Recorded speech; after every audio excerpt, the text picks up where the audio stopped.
ኢላሁ ያችን ቀንና ስለዚህ ያ እሺ ለመጨረሻ ጥያቄ ልጠይቅና ኡስታዝ ሰማይና ምድር በኢስላም ዘላለማዊ ናቸው ብላችሁ ታምናላችሁ? ላ ይጠፋሉ። መቼ ነው? ከቂያማ በፊት ነው ከቂያማ በኋላ ነው የሚጠፉት? ቂያማ ብሎ ማለት ትንሣኤ ማለት ነው፣ ከሙታን መነሳት ማለት ነው። ነገር ግን ያቺ ትንሣኤዋ ከመከሰቷ በፊት ይቺ ዓለም ትጠፋለች። ከጠፋች በኋላ እንደገና አላህ ሱብሓነሁ ወተዓላ ሰዎችን ያስነሳቸዋል። ያ ነው ሰማይና ምድር ከሌለ ለምሳሌ ከቂያማ በፊት ሰማይና ምድር ከጠፋ ከምን ላይ ነው አላህ ሙታንን የሚያስነሳው? በጣም ጥሩ ጥያቄ። አላህ ሱብሓነሁ ወተዓላ ሌላ ምድርን ይፈጥራል። ያ ማለት ይችን ይቀይራታል። ይችን ከጠፋች በኋላ ሌላ ምድር ትቀየራለች። አላህ ቃል በቃል በቁርአን ላይ ሲናገር ሱረት ኢብራሂም መጨረሻው ላይ የውመ ቱበደሉ አልአርድ ገይረል አርድ ይላል ወሰማዋት፣ ከዚች ካለችዋ ምድር ሌላን ምድር በመቀየር ጊዜ ሰማያቶችንም እንደዚያው ይላል። ስለዚህ ይቺ ሰማይ ይቺ ምድር ከዋክብቶች ሁሉ እንዳለ ከጠፉ በኋላ አላህ ሱብሓነሁ ወተዓላ ሌላ ሰማይና ሌላ ምድርን ይፈጥራል። በዚያ በምድር ላይ ነው ሰዎችን የሚያስነሳቸው። ምን አይነት ምድር እንደሆነች ሁሉ ነብዩ ሰለላሁ ዐለይሂ ወሰለም ሲናገሩ አርዱን በይዳ ነጭ የሆነች ምድር ነች። ምንም አይነት ተራራ ባጣ ጉርባጣ የሌለባት ሰጥ ያለች ሜዳ ሆና በዚያች ላይ ሰዎች ይነሳሉ፣ ለፍርድ ይቆማሉ። ኦኬ አላህ ስለዚህ ማለት ይሄ ሰማይና ምድርን አጥፍቶ እነዚህ ሰዎች ለምሳሌ ምድር ላይ ነው እዚህ ምድር ላይ ነው የተቀበሩና ሌላ ከሌላ ቦታ ነው ከተቀበሩበት ሳይሆን ከሌላ ከአዲስ ሰማይና ከአዲስ ምድር ነው የሚያወጣቸው ሙታን የሚያስነሳው አላህ። እንደዛ ማለት አይደለም። ከአላህ ሱብሓነሁ ወተዓላ የእነዚህን ሰዎች በሚያስነሳቸው ጊዜ ሌላ ምድር ይቀይራታል ነው ይወጣል። ሌላ ምድር ይቀይራታል። ሰዎች ምን ነው የሚነሱ? ምን ከአዲሱ ነው ወይስ ከአሮጌው ነው የሚነሱ ሰዎች? አላህ ሱብሓነሁ ወተዓላ ያስነሳቸዋል፣ ሌላ ምድር ይቀይራል። የዛኔ በሚነሱ ጊዜ አዲሱ ምድር ላይ ያደርጋቸዋል አላህ ሱብሓነሁ ወተዓላ። ስለዚህ ይተላለፋሉ። ሲቀይር ሙታን ተነስተው ወደ አዲሱ ያችኛዋ ትጠፋለች። ከጠፋች በኋላ አላህ ሱብሓነሁ ወተዓላ በዚች በአዲሷ ምድር ላይ እንዲነሱ ያደርጋቸዋል። በአዲሷ ምድር ላይ ይቀሰቀሳሉ። ያ ነው። እሺ አይ ችግር የለም። ግልጽ ባይሆንልኝም ችግር የለም። ቀጥሉ። እሺ ሰዎችን እንዳላሰለች ጥያቄ ይኖረኛል። እዛ እድል ስትሰጠኝ ይጠይቃል። እሺ ወንድም ጨርሳል? ሌላ ጥያቄ አለ? ሌላ ጥያቄ አለኝ። ነብይ ማለት መልእክተኛ ማለት ነው እስልምና? ከነብይ አገልግሎት መካከል አንደኛው መልእክተኝነት ነው። ያ ማለት መልእክትን ከአምላክ በመልአኩ ገብርኤል በኩል ተቀብሎ ለትውልድ የሚያደርስ ማለት ነው።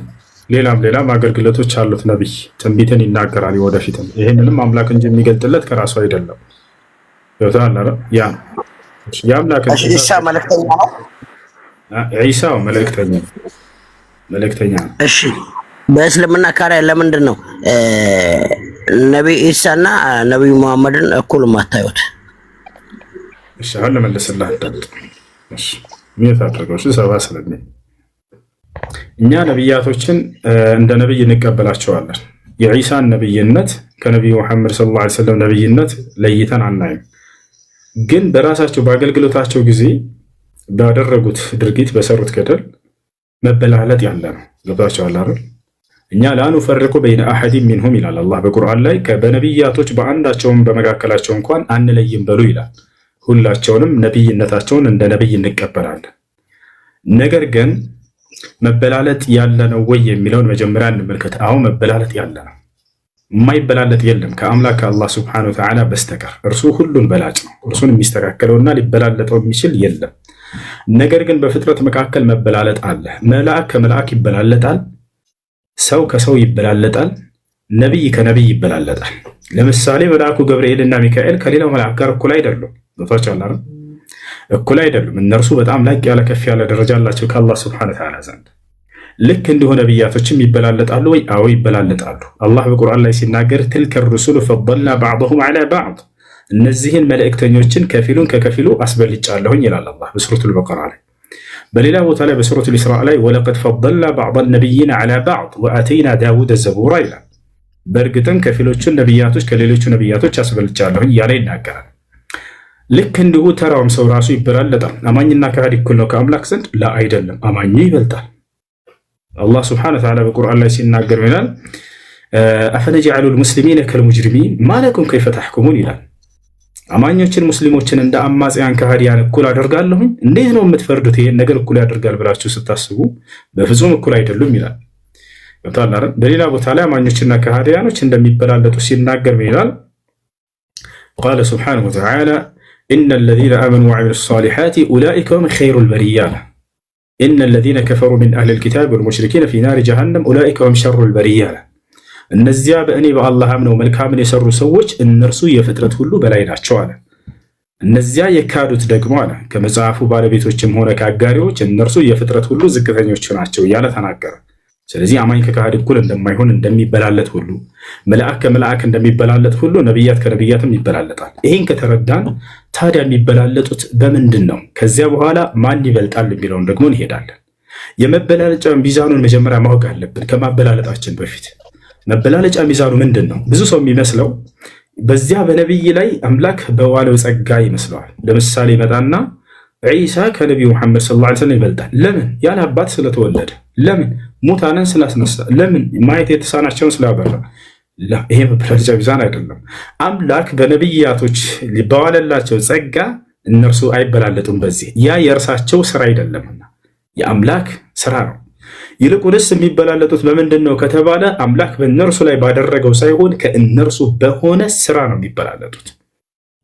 ሰርተህ ብለጠኝ አይደለ እንጂ አምላክ አንተን ቀይ ስላደረገ ሌላኛውን ጥቁር ስላደረገው ይሄ አንተ ስራ አይደለምና በዚህ አትበላለጥም። ይፈታል አይደል? አምላክ አንተን ከእናትና ከአባት እንድትወለድ አደረገ፣ ሌላኛውን ደግሞ ከእናት ብቻ እንዲወለድ አደረገው። ይሄ አንተ ስራ አይደለም፣ የአምላክ ስራ ነው። በዚህ እናበላልጥ ከተባለ አዳምን የሚበልጥ ማንም የለም። ያለ እናት ያለ አባት ነው የተገኘው። በዚህ እናበላልጥ ከተባለ ቀጣይ ሔዋንን የሚያክል ማንም የለም። ሔዋን ከወንድ ብቻ ያለ ሴት የተገኘች ነች። ለዚያም ከሰው ልጅ ማዕፀን ሳይሆን ከአደም ከአጥንቱ ነው የተሰራችው። ይሄ መበላለጫ ሚዛን አይደለም። ገብታችኋል አይደለ? ታዲያ የሚበላለጡት በምንድን ነው ከተባለ ከእነርሱ በሆነ ስራ ነው። ከእነርሱ በሆነ ስራ አሁን ስናይ ጊዜ ሁሉም ነቢያቶች የአገልግሎታቸው ጊዜ ወይንም ደግሞ አገልግሎት ስራቸው ለማን ነበር? ለአንድ ወገንና ለአንድ ህዝብ ብቻ ነው የተላኩት። ወደ ገዛ ወገኖቹ መጣ ነው ሁሉም። ዒሳ ለማን የተላከው? ለእስራኤል ወገን ተላከ። ሙሳ ለማን የተላከው? ለእስራኤል ወገን ተላከ። ዘከርያ ለማን ተላከ? ለእስራኤል ወገን ተላከ። ሁላቸው ነቢዩ ሙሐመድ ሰለላሁ ዐለይሂ ወሰለም ላይ ሲደርስ ታሪኩ ተቀየረ። እርሳቸው አገልግሎታቸው ለማን ነበር? ለዓለም ነበር። ማስረጃ ቃለ ስብሓነሁ ወተዓላ ወማ አርሰልናከ ኢላ ረሕመተን ሊልዓለሚን፣ ሙሐመድ ሆይ አንተን ደግሞ ለዓለማት እዝነት አድርጌ ነው የላኩህ ይላቸዋል። በሌላ ቦታ ላይ በሱራ 7 ላይ አላህ ስብሓነሁ ወተዓላ ሲናገር ምን ይላል? ወማ አርሰልናከ ኢላ ካፈተን ሊናሲ በሺረን ወነዚራ ወላኪነ አክሰረ ናሲ ላ ያዕለሙን አለ። ሙሐመድ ሆይ አጠቃላይ ለሰዎች ሁሉ ነው የላኩህ ይላል። በሱረቱል አዕራፍ ላይ ምን አለ? ቁል ያ አዩሃ ናስ ኢኒ ረሱሉላሂ ኢለይኩም ጀሚዐን አለዚ ለሁ ሙልኩ ሰማዋቲ ወልአርድ ላ ኢላሃ ኢላ ሁወ ዩሕዪ ወዩሚት ፈአሚኑ ቢላሂ ወረሱሊሂ ነቢይል ኡሚይ አለዚ ዩእሚኑ ቢላሂ ወከሊማቲሂ ወተቢዑሁ ለዐለኩም ተህተዱን አለ።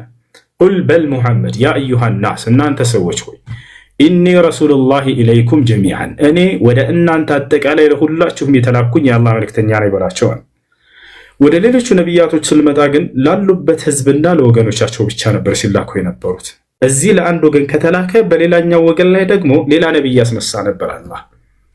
ገብታችኋል? ወደ ዒሳ ስንመጣ ለምሳሌ ወዴት ነው የተላከው ብለን ስናይ ለእስራኤል ወገን ነበር። ማስረጃ ቃለ ስብሓነሁ ወተዓላ ወረሱለን ኢላ በኒ እስራኤል፣ ወደ እስራኤል ልጆች የላኩት መልእክተኛ የነበር ዒሳ እያለ ይናገራል። በሱረቱ ዙኽሩፍ ላይ ሲናገር ኢን ሁወ ኢላ ዐብዱን አንዐምና ዐለይሂ ወጀዐልናሁ መሰለን ሊበኒ እስራኤል፣ የማርያም ልጅ መሲሁ ጸጋዬን ከዋልኩባቸው አገልጋዮች መካከል አንዱ ነው፣ እንዲሁም ለእስራኤል ልጆች ተምሳሌት ካደረግኳቸው መካከል ነው እያለ ይናገራል። ራሱ ዒሳ ወዴት እንደተላከ ሲናገር ምን አለ? ወኢዝ ቃለ ዒሳ ብኑ መርየም ያ በኒ እስራኤል ኢኒ ረሱሉላሂ ኢለይኩም ሙሰድቀን ሊማ በይነ የደየ ሚነ ተውራት ወሙበሽረን ቢረሱሊን የእቲ ሚን ባዕድ እስሙሁ አሕመድ ፈለማ ጃአሁም ቢልበይናት ቃሉ ሃዛ ሲሕሩን ሙቢን። የማርያም ልጅ ዒሳ እንዲህ ባለ ጊዜ አስታውስ፣ እናንተ የእስራኤል ልጆች ሆይ እኔ ወደ እናንተ የተላኩላችሁ የአላህ መልእክተኛ ነኝ፣ ከእኔ በኋላ ስለሚመጣውን መልእክተኛና ነቢይ የማበስራችሁ ነኝ፣ ስሙም ሙሐመድ ወይንም አሕመድ ይባላል አላቸው። ስለዚህ ለእስራኤል ወገን የተላከ ነው። በዚያው ዘመን አንድ ነብይ ላክና ከነብዩ ሰለላሁ ዐለይሂ ወሰለም በፊት በነበሩ ዘመናት በሌላ ከተማ ደግሞ ሌላ ነብይ ላክ ነበር። ያን ነብይ ሂድና እዚያም ይሄድ ካላት አስተምር ለዚያው አድርስ አላለው። ዒሳ በተላከበት ጊዜ አብሮት ማን ነበር የሚያግዘው? ዮሐንስ ነበር አብሮት። የሕያ ዐለይሂ ሰላም ነበር። ዮሐንስ በነበረበት ጊዜ ማን ነበር? ዘከርያስ ነበረ። ዘከርያ ዐለይሂ ሰላም እዛ ኢብራሂም ልኮት አላህ ሱብሓነሁ ወተዓላ ሂድና በዚያ ማስተምር አላለውም። ለሌላኛው ከተማ ሌላ ነብይ ያስነሳ ነበር። ኢብራሂም እዛ ተልኮ የወንድሙን ልጅ ሉጥ ዐለይሂ ሰላምን በሌላኛው ከተማ ላይ በዚያው ዘመን በአንድ ዘመን ይልካቸው ነበር። ሙሳ ዐለይሂ ሰላምን አስነስቶ ሃሩንን እዚያ ያስነሳው ነበር። ዳውድ ዐለይሂ ሰላምን አስነስቶ ሱለይማን ዐለይሂ ሰላምን ወይ ሰለሞንን ያስነሳው ነበር። አያቸው አይደለም። በነቢዩ ሰለላሁ ዐለይሂ ወሰለም ጊዜ ግን ያ ሁሉ ነብያት እየተጋገዘ አስተምሮቱን ሲቀጥል የነበረውን እርሳቸው ላይ የሁሉም ነብያት አስተምሮ በጫንቃቸው ላይ ተጣለ። አንተ ብቻህን አስተምር ተባሉ። ገብታችኋል? ማንም ከጎናቸው ሆኖ የሚያጸናቸውና የሚያግዛቸው እንኳን አልተላከም። ለአንድ ወገን የተላከና ለአንድ ወገን ያገለገለና ለዓለም ያገለገለ እኩል አይደለም። ለዚህ ነው ነብዩ ሰለላሁ ዐለይሂ ወሰለም ታዲያ ቃል በቃል ሲናገሩ የነብያቶችን በምን እንደበለጡ ቃል ነብዩ ሰለላሁ ዐለይሂ ወሰለም فضلت على الأنبياء من قبل بخمس كانت الأنبياء من قبل ترسل إلى قومها خاصة فأرسلني الله إلى الناس كافة ከቀደሙት ነብያት በአምስት ነገራቶች በለጥኩኝ ነው። አንደኛው ምንድነው? የቀደሙት ነብያቶች ወደ ወገኖቻቸው ብቻ ነበር የሚላኩት፣ እኔ ደግሞ ለዓለማት ህዝብ ሁሉ ተላኩኝ ነው። ያ ነው። ይህን ይመስላል። እሺ ኦኬ። እዚሁ ላይ እሱ እሺ ነብዩ መሐመድን እሳቸው ያልክ ነው ስገልጽ የነበረውና ኢሳን ለምንድን ነው በዚህ መልክ ማገልጸው? እሺ ምናልባት ከአፌ ላይ እኔ ሁለታቸውንም በጣም ነው የማከብራቸው። የማክበር ነገር ነው አይደለም መስሎ ይታየ። በጣም አከብራቸዋለሁ፣ በጣም እወዳቸዋለሁ። ነብዩላህ ዒሳንም ልክ እንዲሁ ደግሞ ነብዩ መሐመድ ሰለላሁ ዐለይሂ ወሰለም ያው እደግመዋለሁኝ እንደ አላልኩ ከሆነ ዒሳ ዐለይሂ ሰላም ብዬ ስማቸውን እጠራቸዋለሁ። በጣም ነው የምወዳቸው። ይሄን አሁን አንተ ስላልከኝ ሳይሆን እስከዛሬ የምለው ነገር ነው። ምናልባት አሁን ላይ ያላልኩት ከሆነ እደግመዋለሁ። ዒሳ ዐለይሂ ሰላም በጣም ነው የምንወዳቸው፣ በጣም ነው የምናከብራቸው፣ በጣም ነው የምናከብራቸው። ከራሴ በላይ ወዳቸው፣ ከራሴ በላይ ወዳለሁ ዒሳ።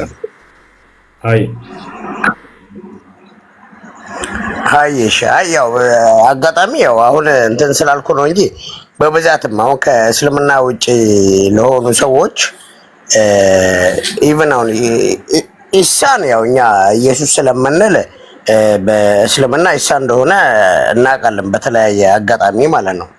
ከዛ ውጭ ግን ያሉ ኢቭን ነቢያቶች እንደሆኑም እኔ አላቅም ነበር በእስልምና እና አብርሃምም እነ ሙሳም ሌሎቹም ነብይ መሆናቸውንም አላቅም ነበር። እንደዚህም እንደሚታወቁም አላቅም ነበር። ከዛ አንግል ነው እንጂ አሁን ካንተ እንትን ሳይሆን ያው የነብይ መሐመድ ስለሆነ ያው አንተም ምክንያቱን አሁን አስረድታል። ስማቸው የሚጎላው ሌሎቹ እንደዚህ ቦታ የሚሰጣቸው ስለማይመስለኝ ነው እንጂ አሁን አንተ ስላላልከው ብቻ አይደለም። ያው አንተ ደግሞ አልከው ውዴታንም ገልጻል። አመሰግናለሁ። ለማንኛውም አይ መርሐባሽ ሰላም አለይኩም።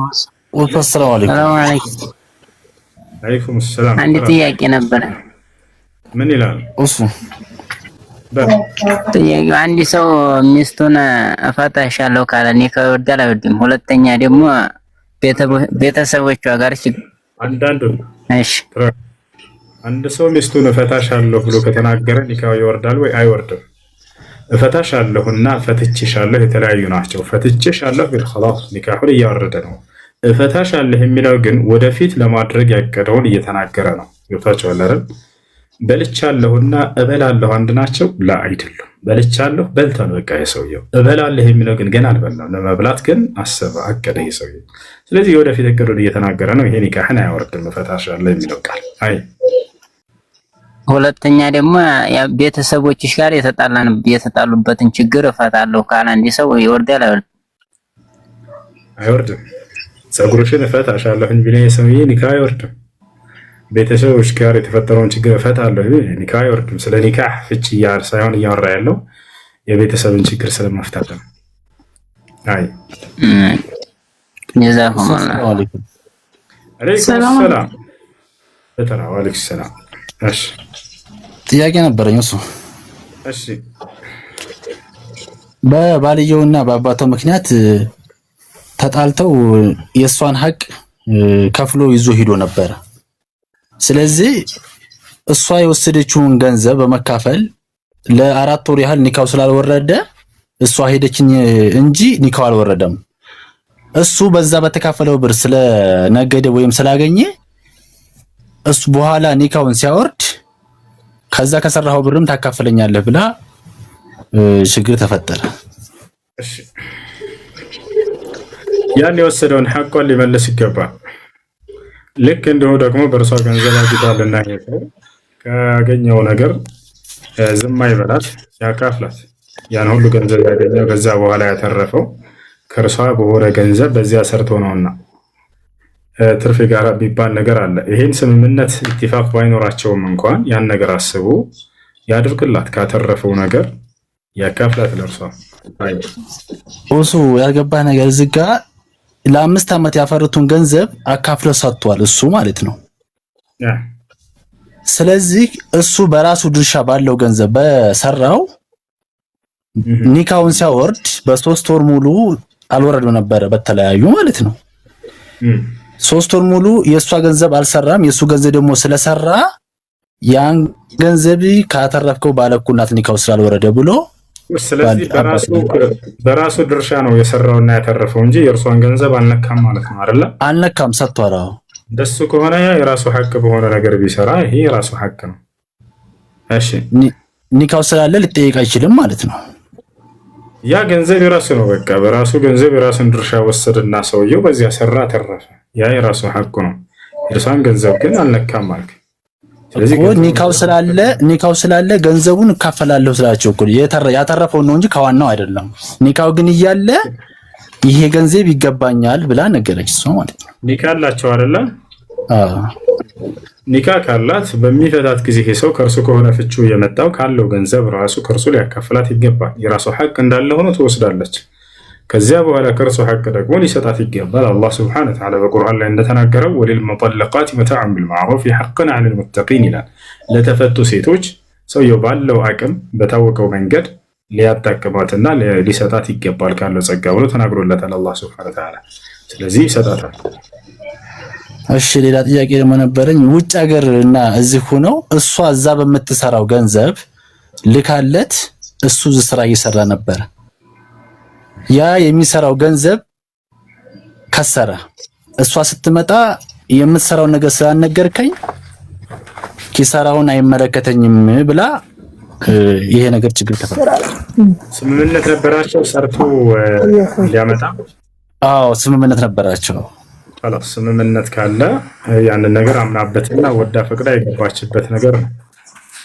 ስለዚህ ቢከስር አይመለከተኝም ምናምን ማለት አትችልም። ስለዚህ ባልና ሚስት ናቸው። ሰርታ እንድንተዳደርና ገንዘባችን እንዲያድግ አለችው። ከዛ በኋላ ሰውዬ ያንን ነገር አውቆ ቢያጠፋው ኖሮ ያንን ሐቋን ይመልሳል። ነገር ግን ያ ነገር በመካከላቸው ተስማምታበት ወዳ እና ፈቅዳ ያደረገችው ነገር እስከሆነ ከዚያ በኋላ ስለከሰረ ገንዘቡን አምጣ ማለት የምትችለው በብድር መልኩ ብትሰጠው ነው። አበድራው ቢሆን ይሄ ሰው የዛኔ ገንዘቡን እንትን ይላል ይመልሳል። አይ ማራባሽ ሽኩራን ሰላም አለይኩም ሰላም መጣጥራክ ጥያቄ ነበረኝ።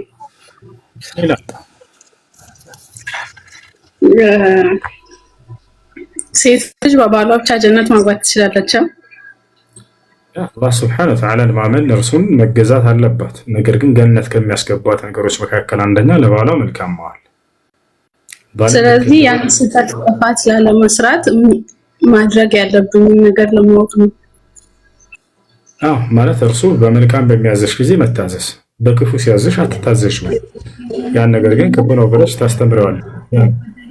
እና ነቢያችን ሰለላሁ ዐለይሂ ወሰለም ሐዲስ ሲናገሩ እሱን አስመልክተው ሜት አድርጉ ልጆች إذا صلت المرأة خمسها وصامت شهرها وأطاعت زوجها وحفظت فرجها قيل لها ادخلي الجنة من أي أبواب الجنة شئت. النبي صلى الله عليه وسلم بنالو ሴት ልጅ 5 አውቃት ሶላቷን ለአላህ ከሰገደች አሉ። ከዚያም የረመዳን ወሯን ከጾመች አሉ። ከዚያም ብልቷን ከዝሙት ከጠበቀች አሉ። ከዚያም ባሏን በመልካም ሲያዛት ከታዘዘች አሉ። ከዚያስ በፈለግሽው የጀነት በር መርጠሽ ግቢ ትባላለች አሉ። 8 የጀነት በሮች አሉ። ደስ ባለሽ ግቢ ትባላለች። ስለዚህ የመጀመሪያው ዋናው መሰረቱ ምንድነው? አምላክ አላህ Subhanahu Wa Ta'ala መገዛት ነው። የመጀመሪያው ያስቀመጡትም በርሱ ነው። እንዳጠቃላይ ልጅ ጥያቄዋ ከታዲያ ባልን መታዘዝ በሚለው ነገር ላይ ምን ለማለት ነው? እርሱን ማወቅ ፈልጌ ነው። ያ ማለት በመልካም ሲያዝሽ ጊዜ ትታዘዣለሽ። ሶላት ስገጂ፣ ጾምን ጾሚ፣ ትታዘዣለሽ። እሺ በሐራም ነገር በሚያዛት ጊዜ የዛኔ አትታዘዘው። አስካሪ መጠጥ ነይ ገዝተሽ ነይ እንጠጣ እናጭስ እንቃ ላላላ በዚህ አትታዘዘው። በዚህ ላይ እንዳውም እርሷ ታዘዋለች። አላህን ፍራ፣ ይሄን ነገር አትዘዘኝ፣ ሐራም ነው፣ ይሄ ክልክል ነው፣ አይቻልም፣ ይሄን ማድረግ የለብንም፣ አንተም ማድረግ የለብህም ትለዋለች። እርሱም ሊታዘዛት ግዴታ ነው፣ ዋጅብ ነው። ጌታቸዋል እርሷን ታዘዋለች በመልካም እርሱም በመልካም ያዘታል። እርሱ ከመጥፎ እንደሚከለክላት ሁሉ እርሷን ከመጥፎ ትከለክለዋለች። እርሱም እርሷን ሊታዘዝ ግዴታ አለበት፣ እርሷም እርሱን ለመታዘዝ ግዴታ አለባት በመልካም እስከሆነ ድረስ። ያ ነው። እሺ አመሰግናለሁ። ሌላም ጥያቄ አለ? መርሐባ። በጀነት ውስጥ ኢንሻአላህ አላህ ብሎ ስንገባ ኢንሻአላህ ደግሞ እንገባለው ሌላ ሚስት ያገባ ነው ይባላል። ግዴታ ነው? ሌላ ባልሽ ጀነት ውስጥ ላይ ቀንተሽ ነው ሌላ ወንድ ሌላ ሚስት ላይ እንዳገባብሽ? አዎ። አንደኛ በጀነት ውስጥ ቅናት የሚባል ነገር የለም። አንደኛ በመሰረቱ እንደመሰረቱ አንድ ሰው በጀነት ውስጥ የሚያገባው አንድ ሚስት ነው። ይሄ 72 ሚስት የሚለው ውሸት እንደሆነ ብዙ ጊዜ ያሳይቻቸዋለሁ። ضعيف የሆነ ሐዲስ ነው። 72 ሚስት የሚባል ነገር ምናምን ضعيف ነው። ነብያችን ሰለላሁ ዐለይሂ ወሰለም ቡኻሪ ላይ እንደተናገሩት أول زمرة تدخل الجنة على صورة القمر ليلة البدر فلكل واحد منهم زوجتان في الجنة ብለው ተናገሩ። ነብዩ ሰለላሁ ዐለይሂ ወሰለም ምን አሉ? መጀመሪያ ወደ ገነት የሚገቡት የገነት የመልካም ሰዎች ጭፍራዎች እነርሱ ናቸው ሁለት የሚያገቡት ሁሉ ብለው የተናገሩት። እነዚያ መጀመሪያ ገነትን የሚጎናጸፍ የሆኑ ታላላቅ ደረጃ ያላቸው ናቸው። ከዛ ውጭ ያለው እስከተባለ ከታች ላለው አንድ ነው። ምክንያቱም ያ ለመጀመሪያ ታላቅ ደረጃ ላላቸው ሰዎች ነው ተብሎ ተነግሯል። ስለዚህ ያ ነው እንደአጠቃላይ። ሌላው ነገር ልታውቁ የሚገባው በጀነት ውስጥ ክፋት የሚባሉ ባህሪያቶች ሁሉ ይነሳሉ፣ አይኖሩም እዚያ። ይሄ መቅናት፣ መሳደብ፣ መዝለፍ፣ ስግብግብነት ምናምን እንዳለ እነዚህ ሁሉ የሉም በጀነት ውስጥ። አላህ ገና ወደ ጀነት ሊያስገባን ሲል ወነዘዕና ማ ፊ ሱዱሪሂም ሚን ጊል አለ። ከልባቸው ውስጥ ያለውን ቅናቻ ምንጭቅ አድርጌ ያስወጣላቸዋለሁ አለ። ምንም አይነት እንደዛ የሚባል ነገር የለም። ገብታችኋል አይደል? ያ ነው ከመሰረቱ እነዚህ ባህሪያቶች የሉም ነው። ለምሳሌ የመግደል ፍላጎት አለን ሰው እዚህ ምድር ላይ አንድ ሰው ገንዘቡን ለመቀማት እዛ አለ ወይ? የለም። እንደዚህ ምንም አይነት የክፋት ሐሳብ የለም። የገነት ጸጋ የሚመስላችሁ አላህ መብላት መጠጣት አላህን ማየት ላይ አይደለም። ያ የውስጣችን ክፋት እንዳለ ተመንጭቆ ይጣላል። ይህ የሚሆነው የት ነው? ይህ የሚሆነው ልክ ወደ ጀነት ልትገቡ ስትሉ ነው። ሲራጥን እንዳለፋችሁ የመጨረሻውን ቀጥታ ወደ ጀነት ልትገቡ ስትዘጋጁ ጊዜ አላህ Subhanahu Wa Ta'ala ሰልሰቢል የሚባል ወንዝ አለ በጀነት ፊት ለፊት። እዚያ ግቡና ታጠቡ ይላቸዋል የጀነት ሰዎች። አንድ ገብተው ይታጠባሉ። እዚያ ላይ አፈጣጠራቸውን ከነ ባህሪያቶቻቸው ሁሉ ይቀየራል። ልክ ከሂሳብ በኋላ ሁሉ ከተጨረሰ በኋላ ማለት ነው። እዛው እየታጠቡ ያሉ ሰዎች ቁመታቸው 30 ሜትር ወይንም 60 ክንድ ይሆናል። ወደ ልክ አዳም ገነት ሲገባ በነበረበት ነብዩ ሰለላሁ ዐለይሂ ወሰለም يدخل اهل الجنه الجنه على طول ابيهم 60 ذراعا አሉ። የገነት ሰዎች ወደ ገነት ሲገቡ በአባታቸው በአዳም ቁመት 60 ክንድ ሆነው ይገባሉ አሉ። ስለዚህ ወዲያው እዛው እየታጠቡ ቁመታቸው ይቀየራል። ወዲያው ያ የሰውነታቸው ነው በውስጣቸው የነበረ ክፋት ምናምን ምቀኝነት፣ ቅናት ምናምን ምንጭቅ ተደርጎ ወዲያው ይጣላል። በቃ ንጹህ ሆነው ይገባሉ ወደ ገነት። ንጹህ ሆነው ወደ ገነት ይገባሉ። ያ አንዱ በሌላው አይቀናም። እንደሚበልጥ ያውቃል እኮ። ዛሬ ግን ምድር ላይ እንደሚበልጥህ እያየህ የፈለገ ቢሆን ከበላይ ባለው ላይ ትቀናለህ። አንዱ በሌላ ሲስገበገብ አታዩም። የገነት ሰው ሁሉ በጣም ደስተኛ ሆነው ነው ለዘላለም የሚኖሩት። ያ ነውና የምታጡት ነገር የላችሁም በእሷ ውስጥ። ወለኩም ፊሃ ማ ተሽተሂ አንፉሱኩም አለ። በእርሷ ውስጥ ነፍሳችሁ የምትፈልገው ነገር ሁሉ አለላችሁ ብሎ ተናገረ። አንድ የሚቀርባችሁ ነገር የለም። ስለዚህ ያ ቅናት የሚባለው ነገር ከመሰረቱ ከልባችሁ ተመንጭቆ ይወጣል። ሌላ ጥያቄ ነበር። እናረጃለን ወይ? እሺ መርሐባ። የጀነት ሰዎች አታረጁም ብለው ነብዩ ሰለላሁ ዐለይሂ ወሰለም ቃል በቃል ተናግረዋል። 33 ነው ዓመታችሁ፣ ለዘላለም 33 ነው፣ አይጨምርም። يدخل أهل الجنة الجنة على يعني وهم أبناء 33 النبي صلى الله عليه وسلم የገነት ሰዎች ወደ ገነት ሲገቡ 33 ዓመት ሆነው ይገባሉ። ማርጀት የለም። ይልቁንስ እንዳውም በገነት ላይ በቆያችሁ ቁጥር ውበታችሁ እንደገና እየፈካና እያማረ ይመጣል ለዘላለም። ይታችኋል። አቡ ሁረይራ ረዲየላሁ ዐንሁ ታላቁ ነብዩ ሰለላሁ ዐለይሂ ወሰለም ሱሐባ ሲናገር የምድር ሰዎች በምድር ላይ ቆይታቸው በየቆዩ በመጡ ቁጥር ፊታቸው እየተጨማደደና እያስጠሉ እያረጁ እንደሚመጡ የገነት ሰዎች ደግሞ በዚያ ተቃራኒ ቆይታ ባደረጉ ቁጥር በዚያ ወቅት ውበታቸው እንደገና እያማረ ይሄዳል እንጂ በፍጹም የሚያረጁ አይደሉም። ነብዩ ሰለላሁ ዐለይሂ ወሰለም ቃል በቃል ኢነ ለኩም አን ተሹቡ ፈላ ተህረሙ ብለው ነቢያችን ሰለላሁ ዐለይሂ ወሰለም ተናግረዋል። ወከማ ቃል ነብዩ ሰለላሁ ዐለይሂ ወሰለም እናንተ በገነት ውስጥ ለዘላለም ወጣቶች ሆናችሁ ትኖራላችሁ፣ በፍጹም አታረጁም ማለት ማርጀት የሚባል የለም። አይ እሺ፣ ሌላ ጥያቄ ነው። እሺ፣ ጥያቄ ምንድነው?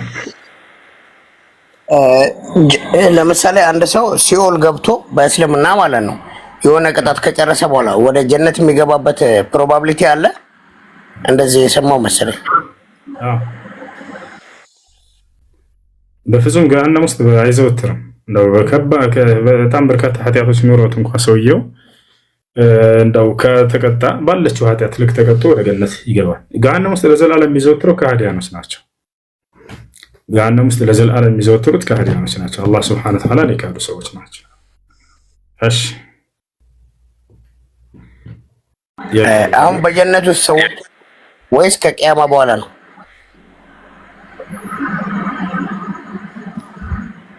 እሺ፣ አሁን በገነት ውስጥ ሰው አለ ወይንስ ከቂያማ ቀን በኋላ ነው ይላል። አሁን በገነት ውስጥ የሙስሊሞች ነፍስ ትገኛለች። ማንኛውም ሰው ሲሞት ጊዜ ይህን ዓለም ሲለቅና ሲሰናበት ጊዜ ነፍሱ ወደ ገነት ትሄዳለች። በገነት ውስጥ ነፍሶቻችን ይኖራሉ። ከአደም ጀምሮ እስካሁን ድረስ እየሞቱ ያሉ ማንኛውም አማኝ ሙስሊም የሆነ ሰው ነፍሱ በገነት ውስጥ ነች። ነገር ግን ስጋው ከተባለ ስጋው ከምድር በታች ነው፣ የቀብር ህይወት አለ። ነፍስ በሁለት መንገድ ታዲያ ትሆናለች።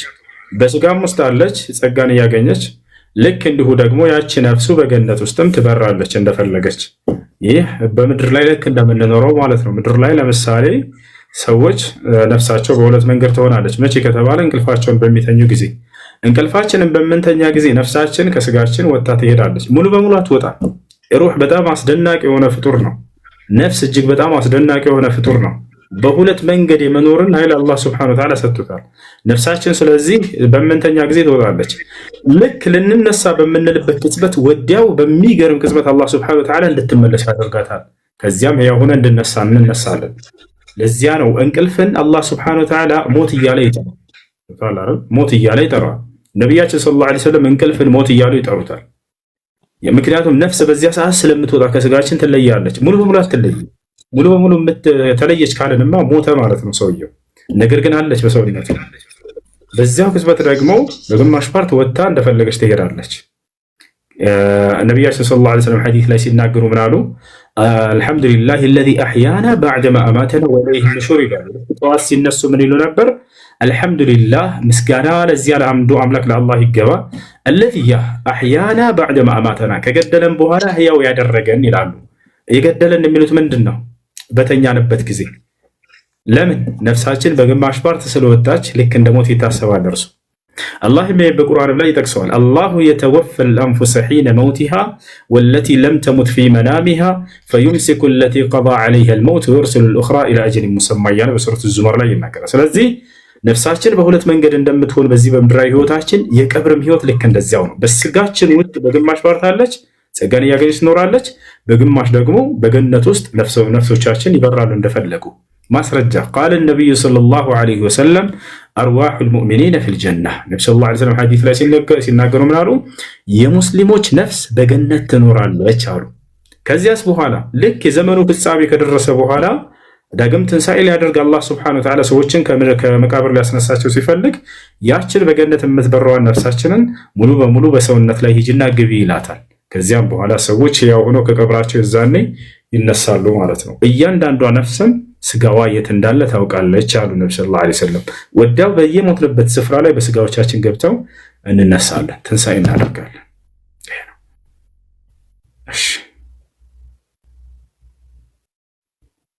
እሺ ጥያቄ ያለ? ሰላም አለይኩም ሁሴን። ወአለይኩም ሰላም ወራህመቱላሂ ወበረካቱ። እኔ አንድ ጥያቄ ነበረኝ። እኔ የተጻፈልኝ ነው የምኖረው ወይስ የምኖረው ነው የሚጻፍብኝ?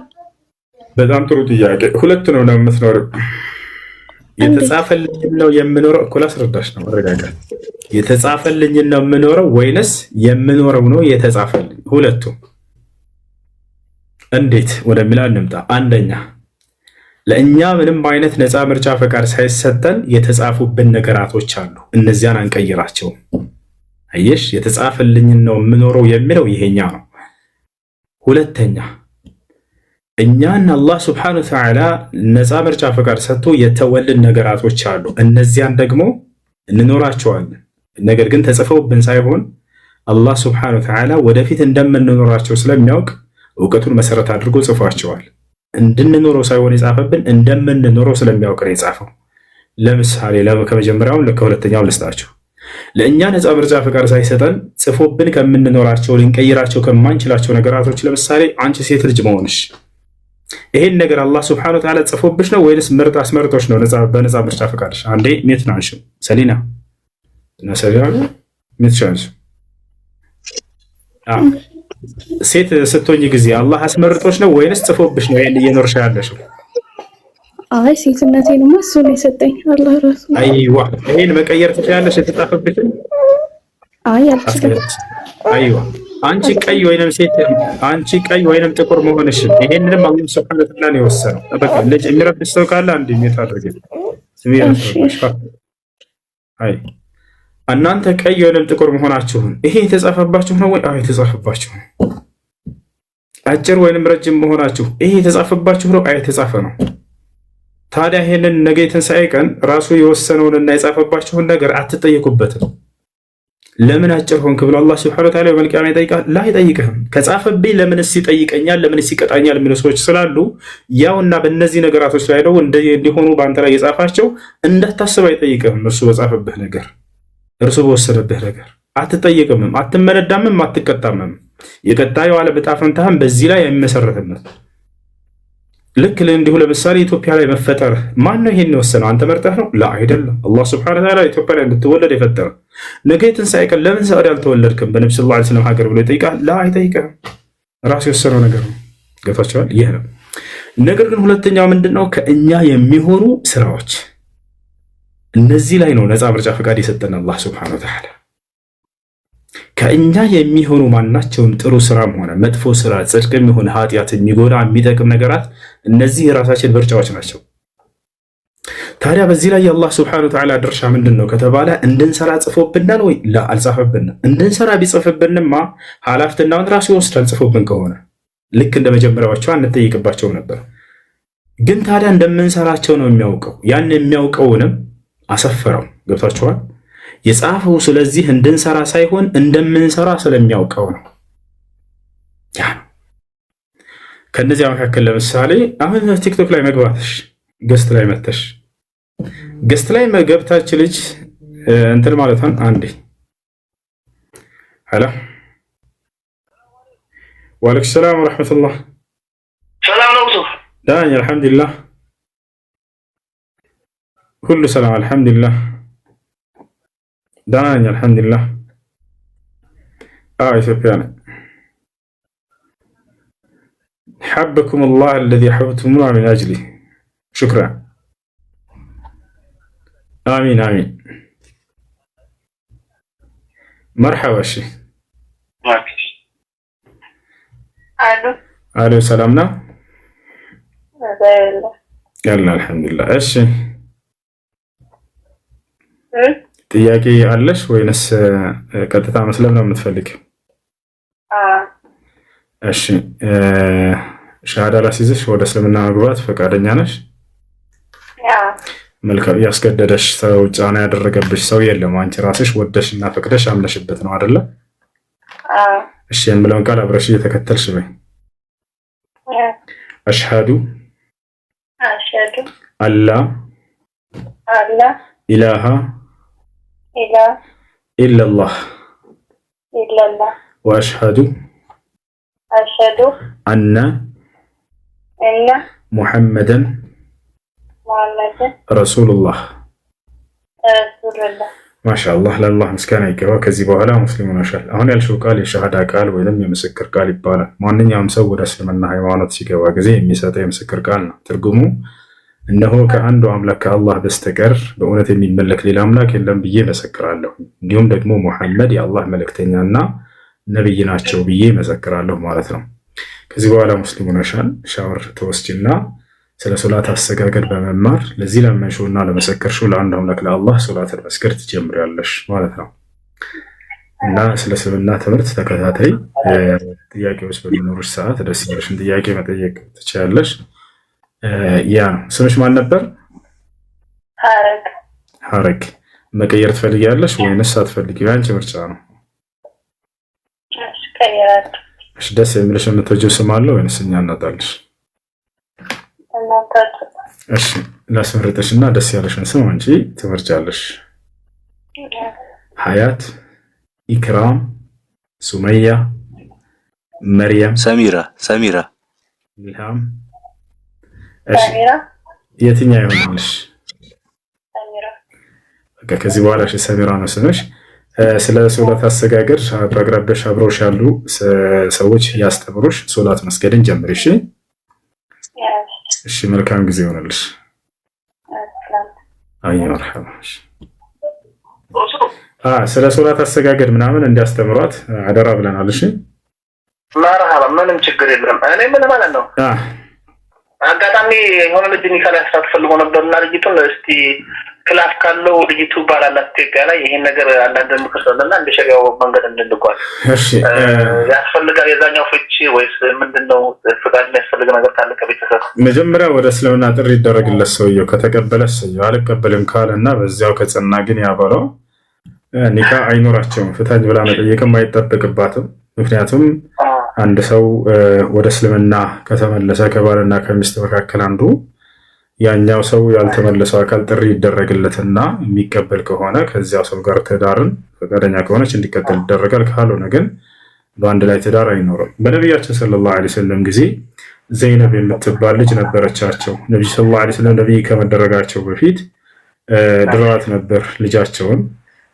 ሁለቱም የዛኔ አማኛን ነበሩ። ልክ ነብዩ ሰለላሁ ዐለይሂ ወሰለም ነብይ ተደርገው በሚላኩ ጊዜ ዘይነብ አመነች። በዚያን ጊዜ ባልየው ጥሪ ተደረገለት ወደ ኢስላም። አልቀበልም ሲል ጊዜ እንግዲህ አሁን እስከዚህ በኋላ ልጄ ከከሃዲ ባል ጋር ልትቆይ አይገባትም እና ልጄ ላካሉት ልጃቸውን ወሰዱ ነብዩ ሰለላሁ ዐለይሂ ወሰለም። እንደገና ሰውየው መጥቶ እስልምናን ሲቀበል ጊዜ ነው ነብያችን ሰለላሁ ዐለይሂ ወሰለም ለዚህ ያለ ሰው ይደረግ። ስለዚህ ምንም ኒካህ አይኖራቸውም ማለት ነው። አሁን መጀመሪያ ግን ዳዕዋ ይደረግለት። ከተቀበለ ሰውየው እምቢ ካለ በዚያው ላይ ከጸና ሰውየው በእምነቱ ይችልች አንድ ሀይድ እስከታ ድረስ ተፍታ ከዚያኛ ከባሏ ታስራለች ኒካህ ማለት ነው። እንደገና ከዚህ አዲስ ጋር በጣም ጥሩ። አሁን ልጅቱ በዋናነት ከዚህኛው ጋር ለመጋባት ጨርሰዋል። ከዚህኛው ጋር ማለት ነው ከሙስሊሙ ጋር ያኛው ሰውዬ ስለ በእምነት ጉዳይ አይደለም አሁን የምትለያየው። በቃ አልፈልግም እሱ ጋር ከዚህኛው አሁን እንዳጋጣሚ ይኛው ነው ማግባት የፈለገችው ሲያለው ማለት ነው እኮ እንዳልኩት ነው የግድ መጠየቅ ያለበት እስላም ሆነም በላ መጠየቅ አለበት ያኛው ልጅ። ከዚያ ከሰው ጋር ትዳር የነበራት ሴት ከሆነች ያንን መጀመሪያ ጥሪ ይደረግልን። እምቢ የሚል ከሆነና በዚያ የሚጸና ከሆነ ግን ከዚህኛው ጋር አንድ ሀይድ እስክታይ ድረስ ጠብቃ ኒካ ታስራለች ማለት ነው። አይ ያሰማው እሺ ዮኒ እንዴት ነህ? እሺ ዮኒ ሚዩት ላይ መሰለኝ። ኢምሮ አሰላሙ አለይኩም። ኢምራን ነው። ወአለይኩም ሰላም ወራህመቱላህ። እንዴት ነህ? ቢክ አላህ አልሐምዱሊላህ። ታፕታፕ ይደረግ እያልኩ እየጻፍኩ ነው ከስር። መርሐባ ዮኒ እስኪ ኢምራንን ተዋወቀው። ኢምራን ጋር አውራ የተወሰነ እስኪ ኢምራን ያኺ ኢንሻአላህ። እሺ እኔ ጥያቄ ምን እንደሆነ ታውቃለህ ማለት ነው። ለምሳሌ አሁን ቅድም የጠየቀኝ እንትን ያልከው ነገር አለ። የግድ ገነት ለመግባት ሙስሊም መሆን አለበት። ገሃነም እንኳን ገብቶ ሙስሊም ከሆነ ይወጣል ምናምን እያልክ ነበር። የተሰማው ነው ይሰማል እሱ ይሰማል ቀጥል ይሰማል። ሰው ጥሩ ከሆነ እኮ ነው አሁን በእኔ ሀሳብ ማለት ነው። ሰው ጥሩ ከሆነ ነው እንጂ ለምሳሌ አሁን ሙስሊም ሆኖ ገዳይ ከሆነ መጥፎ ስራ የሚሰራ ከሆነ በቃ በአጠቃላይ የእስልምናን ክብር የሚያዋርድ ከሆነ እንዴት ብሎ ነው ገነት የሚገባው? ሌላስ ደግሞ ምንም ነገር የማያውቅ መጽሐፉ ያልወረደለት የሆነ ሪሞት ኤሪያ ያለ ሰው ማለት ነው ጥሩ ስራ የሚሰራ ከሆነ እስላም ካልሆነ እንዴት ነው እሱ የማይገባው? በክርስትናም እንደዚህ ያስባለሁ። የማያውቁ ሰዎች አሉ ጥሩ ስራ የሚሰሩ ማለት ነው። እስልምና ከመምጣቱ በፊትስ የነበረውን ክርስቲያኖች ጥሩ ስራ የሚሰሩ ሰዎች እነሱ ገሃነም ነው የሚገቡት ሁሉም ተጠቅልለው። ዛሬስ አሁን ዛሬ እኛ ጋር ዛሬ ይሁን እናንተ እያወራን ቁርአን ያልደረሰበት ቦታ አለ። ማያውቁ ፈጣሪ ማለት ነው። ማያውቁ ስለኮ ቢያውቁ የሚለወጡበት ጥሩ ስራ የሚሰሩ እንዴት ነው እነሱ ገሃነም የሚገቡት? ገዳዩ ያለ መጥፎ ነገር የሚሰራ ሰው ያለ ማያውቁ አስረድታቸው እኮ በቃ ይሄ እንደዚህ ነው ብትላቸው እሺ የሚሉ ሰዎች አሉ። ዮኒ ሰማን ይሄው ያስ እሺ ኢብራሂም አለሰላ እሺ ከመጀመሪያው ስንጀምር አንድ ሰው ገነት ገሃነም መግባት ያለበት በሚሰራው ስራ ነው የሚል ነገር አንስተሃል። ይሄ ደግሞ ፍጹም ስህተት ነው። አንድ ሰው አምላክን ክዶ እኔ ያልኩት ገብቶኛል። ጥያቄ ስላለኝ እኮ ነው። ወሱ ሙስሊም ከሆነ ይገባል ሌላው አይገባም ስላለኝ ነው። ጥያቄህን ተረድተሃል። አንዴ ይጨርስልህ እሺ። ከዚህ በኋላ ጣልቃ ትግባ። እስኪ ጨርስ ድረስ አዳምጥ እሺ። ስራ መልስ ያዳምጥና ይሻላል። ስለዚህ ስራ ብቻ የሚያድን ነገር አይደለም። አምላካችን ቁርአን ላይ ምን አለ? ወቀዲምና ኢላ ማ አሚሉ ሚን አመሊን ፈጀዐልናሁ ሀበአን መንሱራ።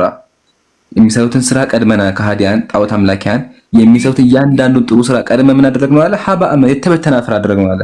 ስለዚህ ምንም ስራ ቢሰሩ ምንም ኸይር ስራ ቢሰሩ ኦልሬዲ አምላክን ክደዋል፣ የፈጠራቸውን ፈጣሪ ክደዋል። አየህ አይደለ? ስለዚህ አንድም ዋናው ነገር ስለታጡት ስራቸውን ሙሉ ውድቅ ነው የሚሆነው።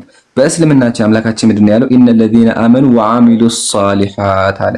እነዚያ ያመኑ መልካምንም የሰሩ ጀነት ይገባሉ አለ። ስለዚህ አንድ ሰው የሚያስፈልገው መጀመሪያ ማመን አለበት። ሳያምን ምንም ነገር ቢሰራ ጥቅም የለውም። ለምን? ዋናውን ነገር ክዷል። አምላክን እየካደ ነው ያለው። የጀነት ቁልፍ ደግሞ ምንድነው? ላኢላሃ ኢለላህ የሚል ቃል ነው። ስለዚህ አንድ ሙስሊም ካመነ በኋላ ማድረግ አለበት ሙሉ ሰውነቱን ሰሊም ማለት ሙሉ ስራው በሙሉ ያማረ መሆን አለበት። አምላክ ያዘዘውን ነገር ማድረግ አለበት፣ የከለከለውን ማድረግ አለበት ማድረግ የለበትም። ይሄ ነው እስልምና። ኦኬ አምኖ ብቻ የተቀመጠማ ጥቅም የለውም እኮ ላኢላሃ ኢለላህ ሊል ጥቅም የለውም። ቀጥሎ ማለት ስራም ያስፈልጋል። ስራም መስፈርት ነው ማለት ነው። ስለዚህ በእስልምናችን ምንድነው አምላካችን ያለው? እነዚያ ያመኑ መልካም የሚሰሩ ነው ያለው። ነገር ግን ሰው ኃጢአተኛ ነው። ሰው ኃጢአት ይሰራል። ኃጢአት ከሰራሳ ካልከኝ አምላካችን ምን አሉ? ያ ቁርአን ላይ ባስቀምጠው ብዙ አንቀጽ ላይ እነኒ ገፉር አይደለ? እነ ለዲና ራቃላችን ብዙ አንቀጽ ላይ አላህ ኃጢአት እንደሚያስቀምጠው አይደለ? ተውቡ ኢላላህ ተውበተን ነሱ ጌታ ተቀምጣ ተውባ አድርጉ አለ። ስለዚህ ምን አለ? ተውባ አለ። ወደ አምላካችን ንስሐ እንገባለን። ኦኬ ንስሐ ደግሞ ምንድነው?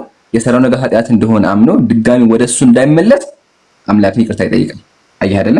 ስለዚህ በስላሽ ተውባ አለ። ተውባ ሲያረግ ከሞተ ከተባለ ደግሞ ምንድነው? አምላክ ይቀጣውና ከዛ ይምራ። ኢንሻአ ገፈረ ለህ ወኢንሻአ አዘበ። ከፈለገ ይቅጣዋል፣ ከፈለገ ደግሞ ምሮ ጀነት ያስገባዋል ነው። ይሄ ነው በእስልምና ያለው። ኢንሻአላህ ወንድም ይሁን ነው በሰፊው ይሄድበታል። ግን ከሱ በፊት አጀማ በጣም ወሳኝና ገራሚ የውይይት ጥሪ አለ ሐሙስ ቀን ማለት ነው። ስለዚህ እሱን ቪዲዮ እየገባችሁ ግማሽ ድረስ ይሁት ኮፒ ሊንክ አድርጉት። ጀዛከላህ ኡስታዝ ቀጥል ኢንሻአላህ። መርሐባ ጀዛከላህ ኸይር። አዳምጠው ብለኛል፣ አዳምጬዋለሁ። እኔ ደግሞ የጠየኩ ግን ገብቶሃል። ለምሳሌ ቁርአን የወረደበት ቦታ አለ። ለምሳሌ እኛ ሀገር እንኳን ቁርአን እኮ ብዙ ቦታ የለም። እኔ የምልህ ገብቶሃል ሐሳብ? ሁለተኛ ጥያቄ ነው። ብዙ ቦታዎች አሁን እሱ ያለኝ እኮ ያመነ እኮ ካለኝ ቁርአን ያለበት ይሁን ይገባኝ። ቁርአን አስተማሪዎች ያሉበት አስተማሪ ያለበት ከሆነ ተነግሮት እምቢ ያለ ሰው ከሆነ ተነግሮት እምቢ ግን ያላወቁ እሺ አሁንም ዝም በል ትለኛለህ። አሁን አንተ ተረድቻለሁ። ሐሳብህ ምንድነው? የእስልምና ሃይማኖት አስተምህሮ ወይንም ቁርአን ያልደረሰባቸው ቦታዎች አመሰግናለሁ። እነሱ መልእክቱ ያልደረሳቸው ሰዎች አይቀጡም። በቃ እነሱ ንጹህ ናቸው። ምንም ኃጢአት የሚባል ነገርም አይያዝባቸውም፣ እንደ ከሃዲም አይወሰዱም።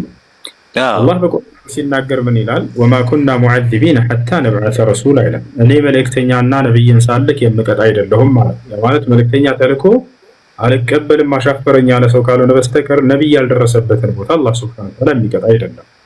ነቢያችን ሰለላሁ ዐለይሂ ወሰለም ልክ እንደ ሐዲስ ላይ ሲናገሩ ወለዚ ነፍሱ ሙሐመድን ቢየዲህ ኢነሁ ላ የስመዑ ቢአሐድን ሚን ሃዚሂል ኡማ የሁዲይን አው ነስራንይን ሱመ የሙት ወለም ዩእሚን ቢ ወቢለዚ ኡርሲልቱ ቢህ ኢላ ካነ ሚን አስሓቢን ናር አለ። ነፍሴ በእጁ በሆነችው በአምላኬ በአላህ ስም እምላለሁኝ እኔ ከተላኩለት ትውልድ እስከ ዘመኑ ፍጻሜ ድረስ የሚገኝ ማንኛውም ሰው አይሁድም ይሁን ክርስቲያንም ይሁን የሌላ እምነት ተከታይ ይሁን የእኔን ነብይነት ሰምቶ የተላኩበትን የእስልምናን ሃይማኖት ሰምቶ ያልተቀበለ በጌታ ይስምላል የገሃነም እሳት ነው አለው። ስለዚህ ያንን ያልሰማ ከሆነ ለምን አይሁድ አይሆን? ለምን ክርስቲያን አይሆን? ለምን እምነት አልባ አይሆን? ግን እስልምናን ሃይማኖት አልሰማም። ይሄ ሰው የነብዩ ሰለላሁ ዐለይሂ ወሰለም ምንም ነብይነት አልደረሰውም። ገጠራማ ቦታ ላይ ነው ያለው። እነዚያ ሰዎች ይቀጣሉ። ታዲያ ምን ይሆናሉ? ወደሚለው እንምጣ። ምን ይሆናሉ ከተባለ አላህ ሱብሓነሁ ወተዓላ አንድ ክርስቲያን ምን ያደርጋል? ታዲያ ምን ይሆናሉ ከተባለ እነዚህ ሰዎች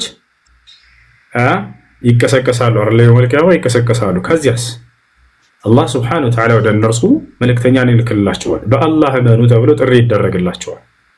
ልክ የምድር ሰዎች መልእክተኛ ተልኮላቸው በአላህ እመኑ እንደተባሉት እነርሱም ያድል ይሰጣቸዋል። እመኑ ይባላሉ። አምነናል ካሉ አላህ ሱብሓነሁ ወተዓላ ወደ ገነት ገቢዎች ናቸው። አይ አናምንም አንፈልግም ካሉ የዛኔ ወደ ገሃነም ገቢዎች ናቸው።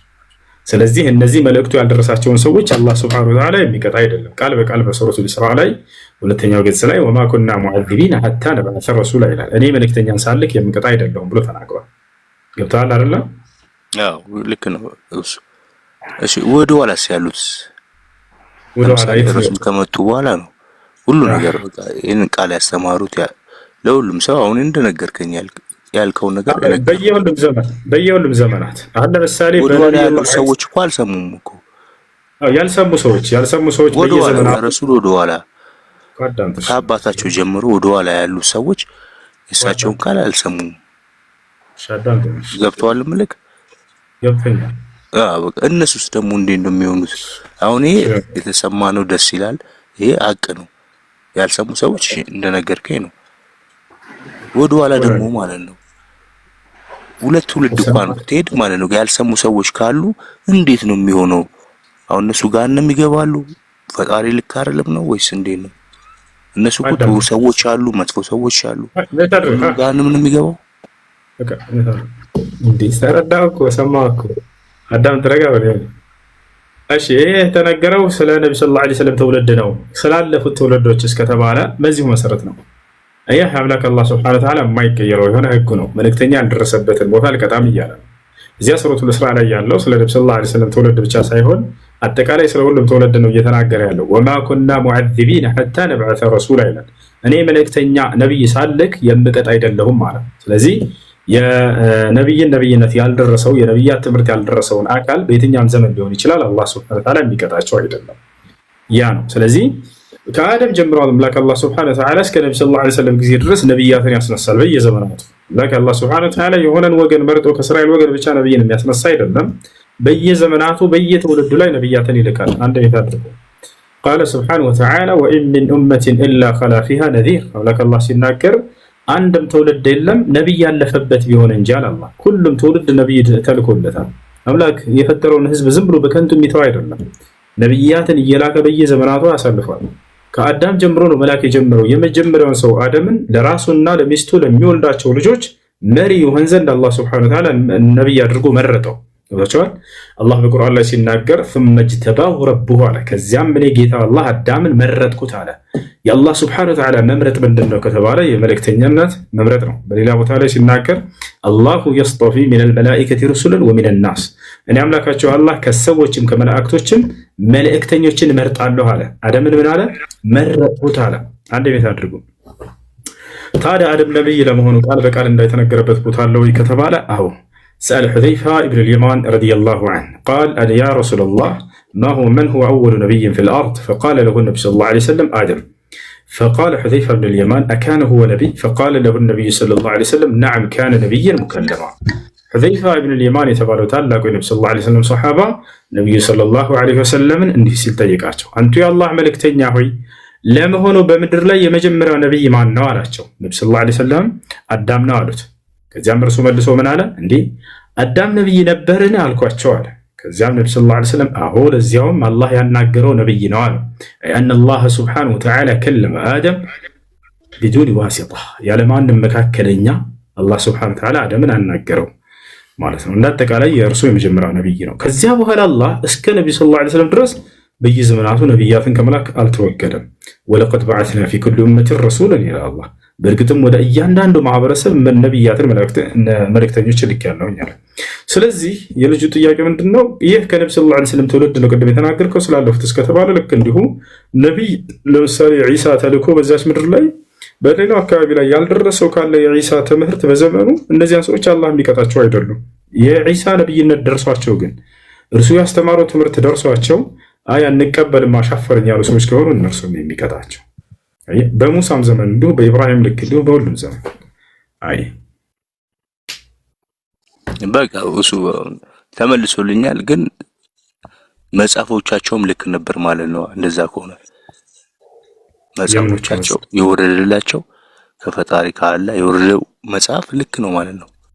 ልክ ነበር እኮ ተውራትና እንጂ ኪዳን ምናምን ስህተት የለበትም ማለት ነው። ልክ ነበር ካልከኝ ደስ ይለኛል። ለመሰለህ እንደዚህ ከሆነ ተውራትና ኢንጂል ትክክል ነበሩ። እነሱ እኮ ከመጽሐፍቶቻችን መካከል ናቸው። እኛ እናምናለን እነሱ የአምላካችን የአላህ መጽሐፍቶች ናቸው ብለን ከእምነታችን ከስድስት ተበርዟል የሚባለው እኮ ለምንድን ነው? አሁን ከተበረዘ እኮ ሰዎችን ያሳስታሉ፣ ጋንም ያስገባሉ። ልክ ነበር ከሆነ ግን አዛ እንዳላረግ ወንድሜ ማርያምን ነው መልክ እኔ በክብር ነው ሁሌም ገብቼ የምጠይቀው። እንደዛ ከሆነ ግን በቃ ተበርዟል ከተባለ ልክ አልነበረም ማለት ነው። ተበርዟል ያለው አካል ማን ነው? የእነሱ መጽሐፍ ልክ ከሆነ እናንተም የኛም አንድ ከሆነ ምንድነው ታዲያ ልዩነቱ? ግራ የሚገባኝ ይሄ ነው። በዛም ከተፈረደ በዚህም ከተፈረደ አሁን እንዳልከኝ ማለት ነው ጋነም ገነት የሚያስገባው እሱ ከሆነ እንዴት ነው ታዲያ ተበርዟል ተብሎ ያ ልክ የሚሆነው? እነዚያ መጽሐፍቶች አሁን እጅህ ላይ ያሉትን ትክክል ናቸው ብሎ አላህ የትኛው ቦታ ላይ አልተናገረም። አንተ ንገረኝ ደስ ይለኛል። አዎ እነሱን አላህ እንደዚህ ብሉይ ኪዳንና አዲስ ኪዳን የሚባሉ መጽሐፍቶች በነቢያት ላይ የተወረዱ መጽሐፍቶች አይደሉም። ነገር ግን ከነቢያት መጽሐፍ ኮርጀው አይሁዳውያኖች የጻፏቸው መጽሐፍቶች ናቸው። የሰዎች የስራዎች ውጤት ናቸው። ለዚህም ነው አላህ ፈወይሉ ለለዚነ የክቱቡነ አልኪታበ ቢአይዲሂም ብሎ የገለጻቸው። ወየውላቸው ለእነዚያ መጽሐፍን በራሳቸው እጅ ጽፈው ثم يقولون هذا من عند الله ከዚያ ይህ ከአምላክ ዘንድ የመጣ ነው ብሎ ተናገሩ። ወየውላቸው ብሎ የተናገረው ለዚህ ነው። ታዲያ እነዚህ ምንድን ናቸው ከተባለ አሁን ላይ እጆቻቸው ላይ ያሉ ብሉይ ኪዳንና አዲስ ኪዳን ተብለው የሚጠሩ የሰዎች የታሪክ መጽሐፍቶች ናቸው። አይሁዳውያኖች በሆነ ዘመን ላይ ተነስተው ከነቢያት መጽሐፍ ኮርጀውና ሰርቀው የጻፏቸው ናቸው። በውስጡ ያለው የሚገኘው የነቢያቶቻችን ትምህርት ነው። ከነቢያት ትምህርት ሰርቀው እንጂ የሆነ የነቢያትን መጽሐፍ ይዘው እነሱ ከዚያ ላይ አይደለም ኮርጀው ሰርቀው እነዚህ ጽፈዋቸው ነው። ለዚህ ነው ነቢያችን ሰለላሁ ዐለይሂ ወሰለም ሲናገሩ ምን አሉ? ኢነ በኒ እስራኤል ለማ ሀለኩ ቀሷሉ፣ እስራኤላውያን ልጆች በጠፉ ጊዜ ከነቢያት መንገድ በጠፉ ጊዜ ለማለት ነው ተረኩ እነዚህን መጽሐፍቶች አሉ። የታሪክ መጽሐፍቶች ናቸው። ለዚህ ነው የኢየሱስ ክርስቶስ የትውልድ የታሪክ መጽሐፍ ይላል። ሉቃስም ሲናገር ይህንን ብዙዎች ታሪክን ለመጻፍ እንደሞከሩ እኔም ለመጻፍ ሞከርኩ። ምንድነው? የታሪክ መጽሐፍቶች ናቸው። ነብዩ ሰለላሁ ዐለይሂ ወሰለም ኢነ በኒ እስራኤል ለማ ሀለኩ ቀሷሉ፣ የእስራኤል ልጆች ከነቢያት መንገድ በጠፉ ጊዜ ተረኳቸው እነዚህን መጽሐፍቶች። ስለዚህ ሄዳ ብታይ ሙሴ ከግብፅ ወጥቶ ከዛ በኋላ ዘሌዋውያን እንትናቸው ሌዋውያኖች ከዛ እንዳለ እስራኤላውያኖችን ታሪክ ይሄ ነው ወይ አምላክ ሕግና ስርዓት የወረደው? ላ አይደለም። ይሄ ራሳቸውን የትውልድ ሐረግ እና ታሪኮች የጻፉባቸው መጽሐፍቶች ናቸው። ፎቶች አለ አይደል? ያ ነው እንዳጠቃላይ ማለት ነው። እሺ ሌላ ሰው ውሱ አንድ ነገር ልንገርካ፣ እንደዛ እኮ አይደለም። አንዴ ለምሳሌ መሸከኝ ለኔ እኔ እኮ ጠይቄ ጸጥ ነው ብለህ ዘለቀ ደግሞ ይቀጥልና ነቢያቶች እኮ አብረው የነበሩ ናቸው እኮ ከኢየሱስ ጋር አብረው የነበሩ ናቸው። የሚኮረጅ አይደለም። ጥያቄ አንድ ነበረኝ። እነሱ አቀኞችም በቦታው የነበሩ ናቸው። ለምሳሌ ሁሉም እሺ በቃ እንደዚህ ነው። ግን አንተ ነግረኸኝ ብቻ ነው የምወጣው። የኔን ሐሳብ አትሰማኝም። እኔ አንድ ደቂቃ ወርቻለሁ። አንድ 30 ሰከንድ እንኳን ልስተውና ትቀጥላለህ። አይሽ ይሆን ይቅርታ በቃ አሁን ጠይቀሽ በጠይቀበት ለምሳሌ ነቢያቶችን ልንገርህ። ነቢያቶች ከራሱ ጋር የነበሩ ናቸው። ምንም እንትን የሚባል ነገር የለም። አብረው የሚሄዱ ከሱ ጋር እንትን የሚሉ ለምሳሌ አሁን እንትን አይሁዳ ተሰቀለ እኮ ሲል አይሁድ የተሰቀለው አይሁዳ ተሰቀለ ምናምን ሲል ማለት ነው። ሌላው ጸሐፊ ደግሞ የለም ነበር። ገብቷላ። ብዙ ጊዜ የሚጣረዘው እንደዛ ነው። ያኛው መሬት ሰንጥቆ ወጣ ይላል፣ ገባ መሬት ስር ይላል። ይሄኛው ደግሞ እንደዚህ ይላል። በምን ላስረዳ? አብረውት የነበሩ ሰዎች ናቸው። ብዙ አመት አይደለም፣ አብረው 3 አመት የነበሩ ሰዎች ናቸው እንጂ ኮርጆ አይደለም እነሱ የጻፉት። ከራሱ ጋር የነበሩ ሰዎች ናቸው። እሺ ሉቃስ ከእርሱ ጋር አብሮት ነበረ።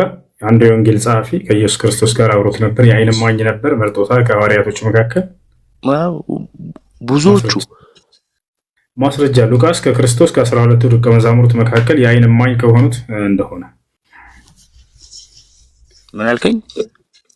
ሉቃስ የዓይን እማኝ ከሆኑ ጸሐፊያኖች መካከል እንደሆነ ከክርስቶስ ደቀ መዛሙርቶች ወይም ከሐዋርያቶች ከ12ቶቹ ከሐዋርያቶች ናቸው አይደል የጻፉት። ስለዚህ ከነዚያ መካከል እንደሆነ አንደኛውን ጸሐፊ እስክንየው ነበረ።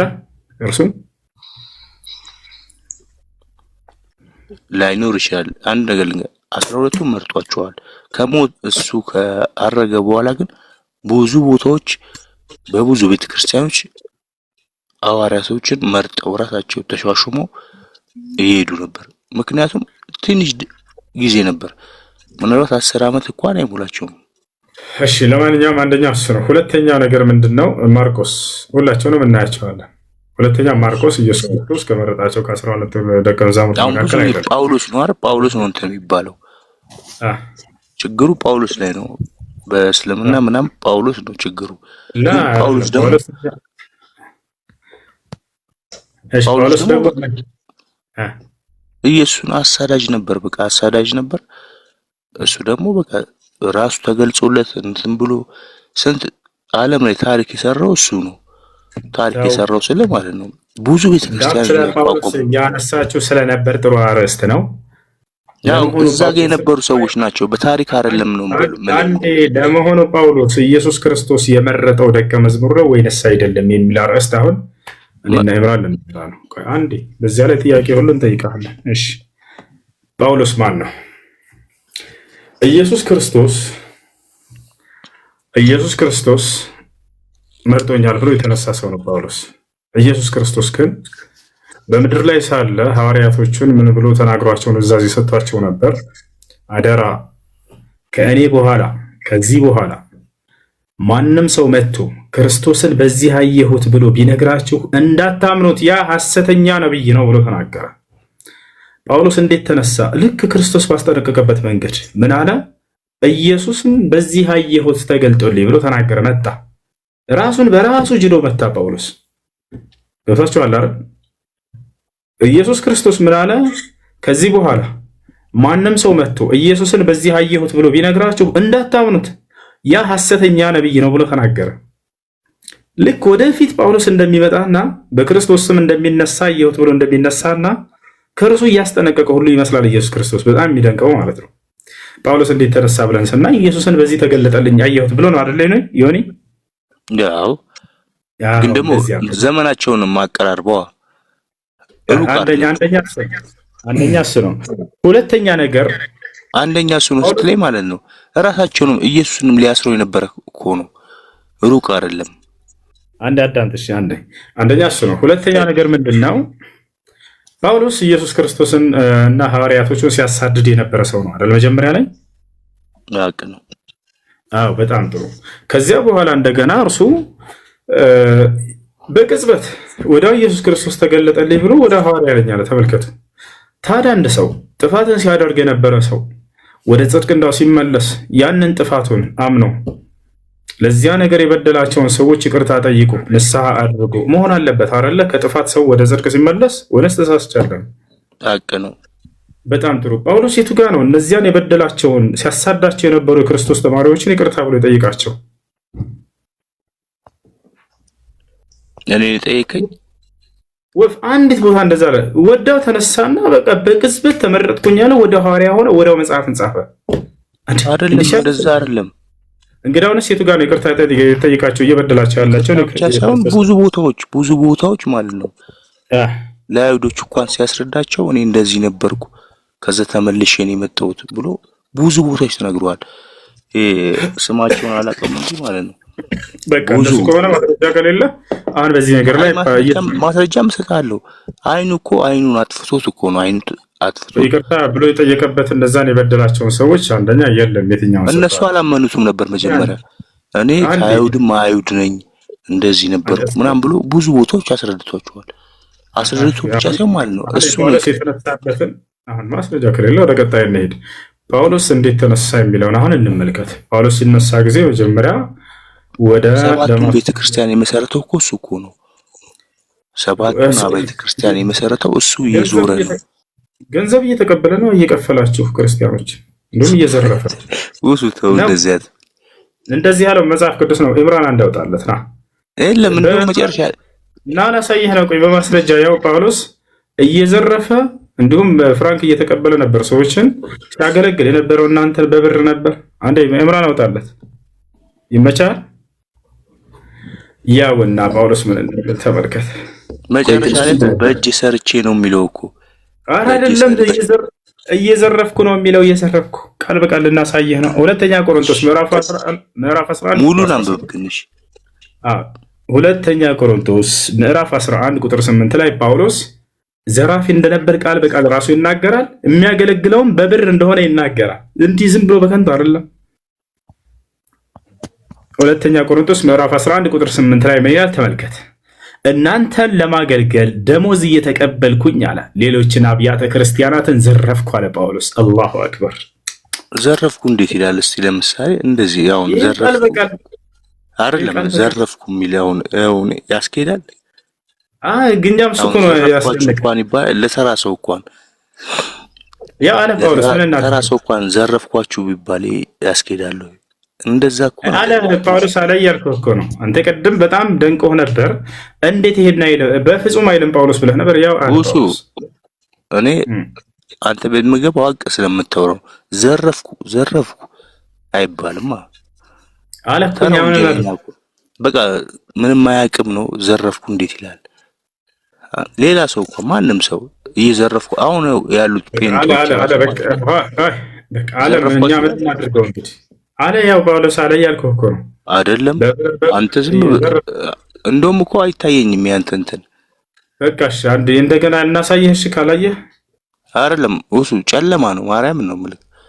በቃ ይኸው እኔ ላንብብልህ እሺ ምን እንደሚል እንዳነበብኩልህ አሁን ማለት ነው። ሁለተኛ ቆሮንቶስ ምዕራፍ 11 ቁጥር 8 ላይ እናንተን ለማገልገል ደሞዝ እየተቀበልኩኝ ሌሎችን አብያተ ክርስቲያናቶችን ዘረፍኩ አለ። አንተ ቤተ ክርስቲያናቶችን አሰርቶልናል ብለህ ነበር ቅድም። ላ እየከፈለ ነበር ያውና ዘረፍ። የመጨረሻውን ቤተ ክርስቲያን እንኳን አሰርቶ ሲሄድ የተናገረው ንግግር ይለያል እኮ። ያው ዘርፌ ነው አለ። አሁን ስንጨርስን አሁን ጳውሎስ እንዴት ተነሳ? ክርስቲያኖች ቢኖሩ እኔ በምን አውጣልሃለሁ ወንድሜ? አንዴ ተረጋጋ። አሁን ራሱ ያንተ እንትን ጨለማውብኛል። ከፈለክ እንደ ከይቅርታ ጋር ረፍ እንበል ትንሽ ትገባለህ እንደገና መለስ። እሺ ጳውሎስ የተነሳበት መንገድ እንግዲህ ይህን ይመስላል። እንዳው በጥቂቱ ሌላ ያልተነሳ በጣም ብዙ ነገራቶች አሉ። የጳውሎስ አነሳስ እንዳው እውነተኛነት ሊያደርገው እንደማይችል የሚያሳዩ በጣም በርካታ ማስረጃዎች አሉ። እነዚያን ማየት የሚፈልግ ክርስቲያን ካለ ከኔ ጋር ማውራት ይችላል። ካልሆነ ደግሞ ጥያቄ አለኝ የሚል ክርስቲያን ካለ መጠየቅ ይችላል። እሺ የጳውሎስ እውነተኛነት ተቀበሉታላችሁ ክርስቲያኖች እዚህ ያላችሁ? ጳውሎስ እውነተኛ እንዳልሆነ ምን አይነት ማስረጃ አለ? የመጽሐፍ ቅዱስ ማስረጃ ለምሳሌ ስለ ጳውሎስ ሉቃስ እንደጻፈ ላሳይ ይችላል፣ ጴጥሮስ እንደጻፈ ላሳይ ይችላል። ስለ ጳውሎስ እንደመሰከረ ማን ነበር ስምህ? ካዶሻ የተነሳበትን መንገድ እንየው እስኪ። የተነሳበት መንገዱን ችግር የለውም እናያለን። መንፈስ ቅዱስ መንገድ እሱ እንጂ መንፈስ ቅዱስ ነበረበት ጳውሎስ? መንፈስ ቅዱስ ነው እንትን ያለው። ኢየሱስ ክርስቶስ ተገለጠለት በድንገት መንገድ ላይ ማስረጃ መንፈስ ቅዱስ እንዳለበት ጳውሎስ የተናገረበት እንዳለበት ሳይሆን መንፈስ ቅዱስ ነካውና ስለዚህ መንፈስ ቅዱስ የለበትም ማለት ነው ጳውሎስ። ሁሱ ቆይ አንተ እንደምትፈልገው አታስወራኛ። እንደምፈልገው ሳይሆን ጥያቄው አንተ ራስህ በተናገርከው ነው የሚይዝህ። መንፈስ ቅዱስ አለበት ድንገት አገልጋዮችን ሲያሳድድ ኢየሱስ ክርስቶስ ተገለጠልን። ታሪኩ ንገረኛ አይደለም አሁን ያልኩት። መንፈስ ቅዱስ በሚለው ላይ ቆም። አሁን አንዴ አትቀይረው።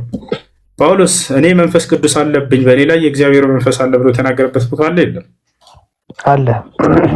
የቱ ጋር የቱ ጋር ማስረጃ?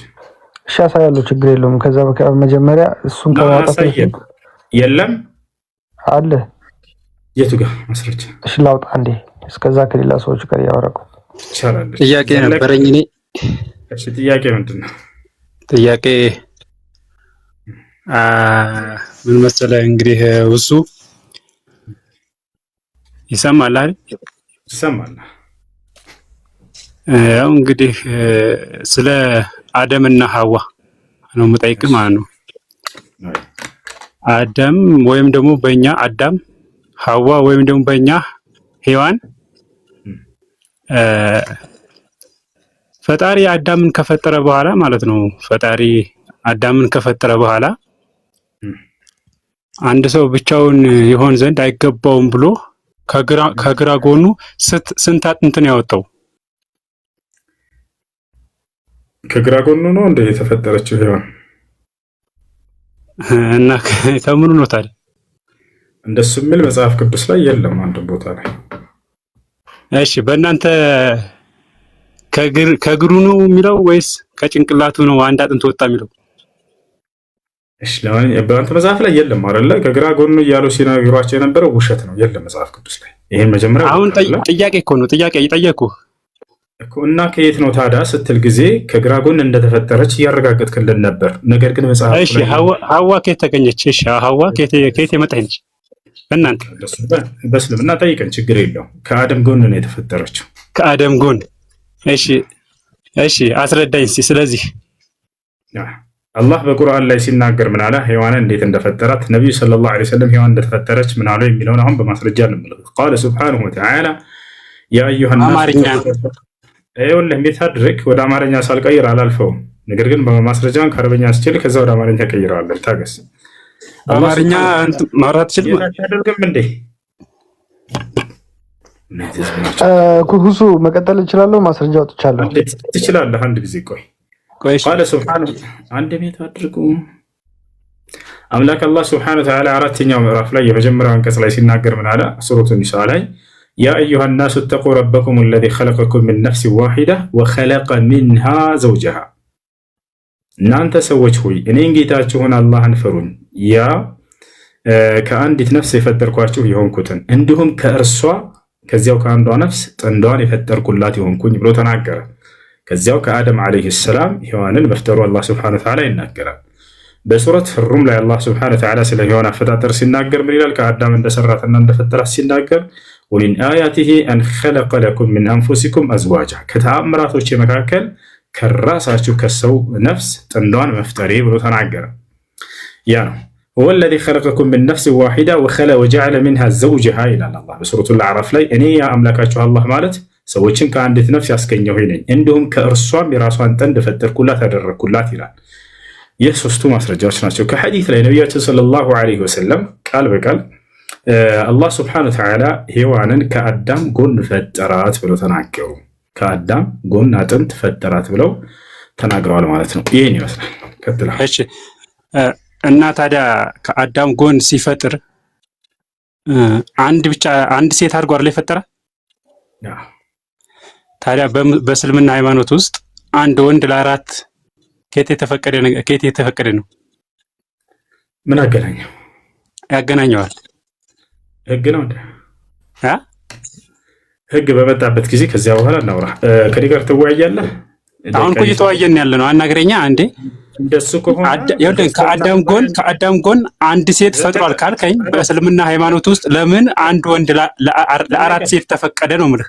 ዘለቀ አዳምጥ። በቃ ውይይት እናደርገው ስለሆነ አሁን አንዴ ደቂቃ ምናምን እንድንሰጣት። እሺ የምትፈልገውን ደቂቃ ትወስዳለህ። ስለዚህ አሁን ወደ ውይይት ተቀየረ። ምን ሆነ? በክርስትናና በእስልምና ከአንድ በላይ ማግባት የተደነገገውና ያልተደነገገው የቱ ጋር ነው የሚለውን አሁን ልናይ ነው። መጀመር ትችላለህ? ጀምር ወይንስ እኔ ልጀምር? ምረጥ። እኮ እኔ እኮ እየጠየኩኝ ያለሁት አይደለ? ጀምር። ይኸውልህ በቃ ራሱ ፈጣሪ ሴትን አንድ አድርጎ ፈጥሯታል አይደለ? ለአዳም አኑ ለአዳም ረጋ በል፣ ቀስ በል እንጂ እንዴ እያወራሁ አይደል? አድምጠኛ። ያው ረጋ በል፣ ቀስ በል። የራሴን ብቻ አድምጡኝ አትበል አንተ። አድምጡኝ አይደለም ያልኩት። ተስማማህ? አሁን ምን እንዳልኩኝ አንዴ ድገማ። አንዴ ተስማምቻለሁ በለኝና እኔ ጸጥ ብዬ ሚውት አድርጌ ላዳምጥህ ነው። ጋብቻ በእስልምናና በክርስትና ከአንድ በላይ ስለማግባት አሁን ጀምር። ክርስትና ምን ይላል? ከአንድ በላይ ስለማግባት። አየ ቀጥል። ልጀምርልህ? አዎ ጀምር። በክርስትና ሃይማኖት ማለት ነው አዳም ማለት ነው ለአዳም ሔዋን ሲፈጥር ሚስቱ ትሆነው ዘንድ አንድ ሴት ከጎኑ አንድ አጥንት አወጣ ይላል። አንድ ነው እንጂ የሚለው አራት አጥንት አይደለም የሚለው። አየህ አይደለ? ከዛ በላይ ሚስት ትሆነው ዘንድ ከፊቱ አቆማት ይላል። ስለዚህ በእናንተ ደግሞ ያው ግራ ስለገባኝ ነው። በእናንተ ደግሞ አንተም ነግረኸኛል። ከአደም ጎን አንድ ሴት ነው የተፈጠረች እኔ ያልከኝ። ከዛ እኔ ደግሞ ማለት ነው ከአደም ጎን አንድ ሴት ከተፈጠረች በእስልምና ሃይማኖት ለምን ለአንድ ወንድ አራት ሴት ተፈቀደ? ይሄ የፈጣሪ ትእዛዝ ነው። ጨረስክ? በጣም ጥሩ። አሁን እንዴት ይሄ ሰውዬ መጽሐፉ እንደማያውቅ እኔ አልገባኝም። እና አላሳየህ ያውና መጽሐፍ ቅዱስ ላይ ያልከው ስህተት ነው። እቺን አብባት እስኪ አንዴ ቁጥር 3 ምን ትላለች? አታነብም? ቁጥር 3 ያው መጽሐፍ ይሄ ተቃራኒ መጽሐፍ ነው። ይሄን መጽሐፍ ነው ተዝቀደም አውቀዋለሁ። ተቃራኒ መጽሐፍ ነው። ያንተን መጽሐፍ ቆይ እቺኑ ምዕራፍና ቁጥር ይዘህ ቆይ አንዴ ተረጋጋ እንጂ መጽሐፉን ካለ ይሄ ሰውዬ በእኛ መጽሐፍ ስም የተጻፈ ነው። ይሄ ልንገርህ፣ በዛ ሸውደኝ ምን? እሺ ቀስ በል ተረጋጋ። ይሄን ምዕራፍና ቁጥር ይዘህ የራስህን መጽሐፍ ገልጠህ አሁን አንብብ። ከዚህ የተለየ ካለ እኔ ቲክቶክ ዘግቼ እወጣለሁ። ቲክቶክ አሁን አንተ ጋር ያለው መጽሐፍ አንብብ። ከዚህ በዚህ አታመልጥም። ይሄ መጽሐፍ ስተት ነው ምናምን ብሎ ይሄ እኮ ግልባጭ ነው አልኩህ እኮ ግልባጭ። እሺ እንደሱ ከሆነ ያንተን መጽሐፍ አንብብ። ያውና መጽሐፈ ነገሥት ቀዳማዊ ምዕራፍ 11 ቁጥር 3 ላይ አንብበው። ምን ይላል? ይኸውልህ አሁን ምን መሰለህ፣ አንተም ታሳየኝ መጽሐፍ የግልባጭ መጽሐፍ ነው። በቃ አንተን መጽሐፍ አንብብ። ያውና ምዕራፍና ቁጥሩን ወስደሃል እኮ። እኔም እኮ የራሴ ነው አንብቤ እኮ ነው እየጠየኩህ ያለሁት። እሺ አንብበው። ይሄንን እዚህ ጋር መጽሐፍ ቅዱስ ምን ይላል? ይሄ ላይ መጽሐፈ ነገሥት ቀዳማዊ ምዕራፍ 11 ቁጥር 3 ምን ይላል? አንተ ያዝከው መጽሐፍ ንገረን። ይኸውልህ አንብቤዋለሁ፣ ነገርኩህ እኮ በእኛ ምን ይላል? እሺ ልንገርህ። እሺ ላንብብልህ? አንብበው። በእኔ እጅ ያለው መጽሐፍ ምን እንደሚል ማለት ነው። እሺ ከአዳም ጎን አንድ አጥንት ከአዳም ጎን አንድ አጥንት አንድ ይደርግ ራሱ ጊዜ ወደ ውስጥ ገባ። ቆይ አንዴ በቃ እኔ ላንብብላችሁ ምን እንደሚል ተመልከቱ። እንግዲህ ለእርሱም ይላል ወይ ለማን ከተባለ ለሰለሞን። ተመልከቱ ንጉስ ሰለሞን። እዚህ ጋር ንጉስ ሰለሞን ማለት መጽሐፍ ቅዱስን የጻፈ ሰው ነው። እነ መኃልየ ሰለሞን እነዚህ እንዳለ የጻፈ የሆነ ታላቅ የአምላክ የተመረጠ ሰው ነው። መጽሐፍ ቅዱስን ሁሉ የጻፈ ነው። እንግዲህ ይህ ሰው እንዴት እንደነበር እንመልከት። ለእርሱም ለሰለሞን ወይዛዝርት የሆኑ 700 ሚስቶች 300 ቁባቶችም ነበሩት፣ ሚስቶችም ልቡን አዘው ነበሩት አለ። አላሁ አክበር። 700 ሚስቶች 700 ሚስት የነበረው የእግዚአብሔር ሰው ነበረ። ማን? ሰለሞን። አራት ምን አላት? 700 ሚስት ያው 300 ቁባቶች ጨምርበት። ቁባቶች ማለት ቅምጦች ናቸው፣ ቺኮች ከሚስት ውጭ ማለት ነው። በአጠቃላይ 1000 ሚስት ጀባ ብለናል። ሌላ ልጨምርልህ? ሙሴ ከአንድ በላይ ሚስት ነበረው። ዳዊት ከአንድ በላይ ሚስት ነበረው። አብርሃም ከአንድ በላይ ሚስት ነበረው። እንዳለ ሁላቸውም ሌላ ጨምርልህ። እግዚአብሔር ዳዊትን ምን ይለዋል? እኔ ብፈልግ ብዙ ሚስቶችን እጨምርልህ ነበር እኮ ምን ለምን ታስባለህ ይለዋል። ሚስቶችን እጨምርልህ ነበር፣ እነዚህን ሚስቶችንም ሰጠሁ በእጅህ ላይ እያለ ይነግረዋል። እግዚአብሔር ሌላ ቦታ ላይ አንድ ሰው ሁለት ሚስት ቢኖረው እንዴት ማስተዳደር እንዳለበት ሕግና ስርዓትን ያወጣል። ምን አለ እግዚአብሔር ሲናገር? አንድ ሰው ሁለት ሚስቶች ቢኖሩት ከዚያ ከዚችኛዋ የተወለደው እያለ ሕግና ስርዓት እንዴት ማስተዳደር እንዳለበት ሚስቶቹን ያወጣል።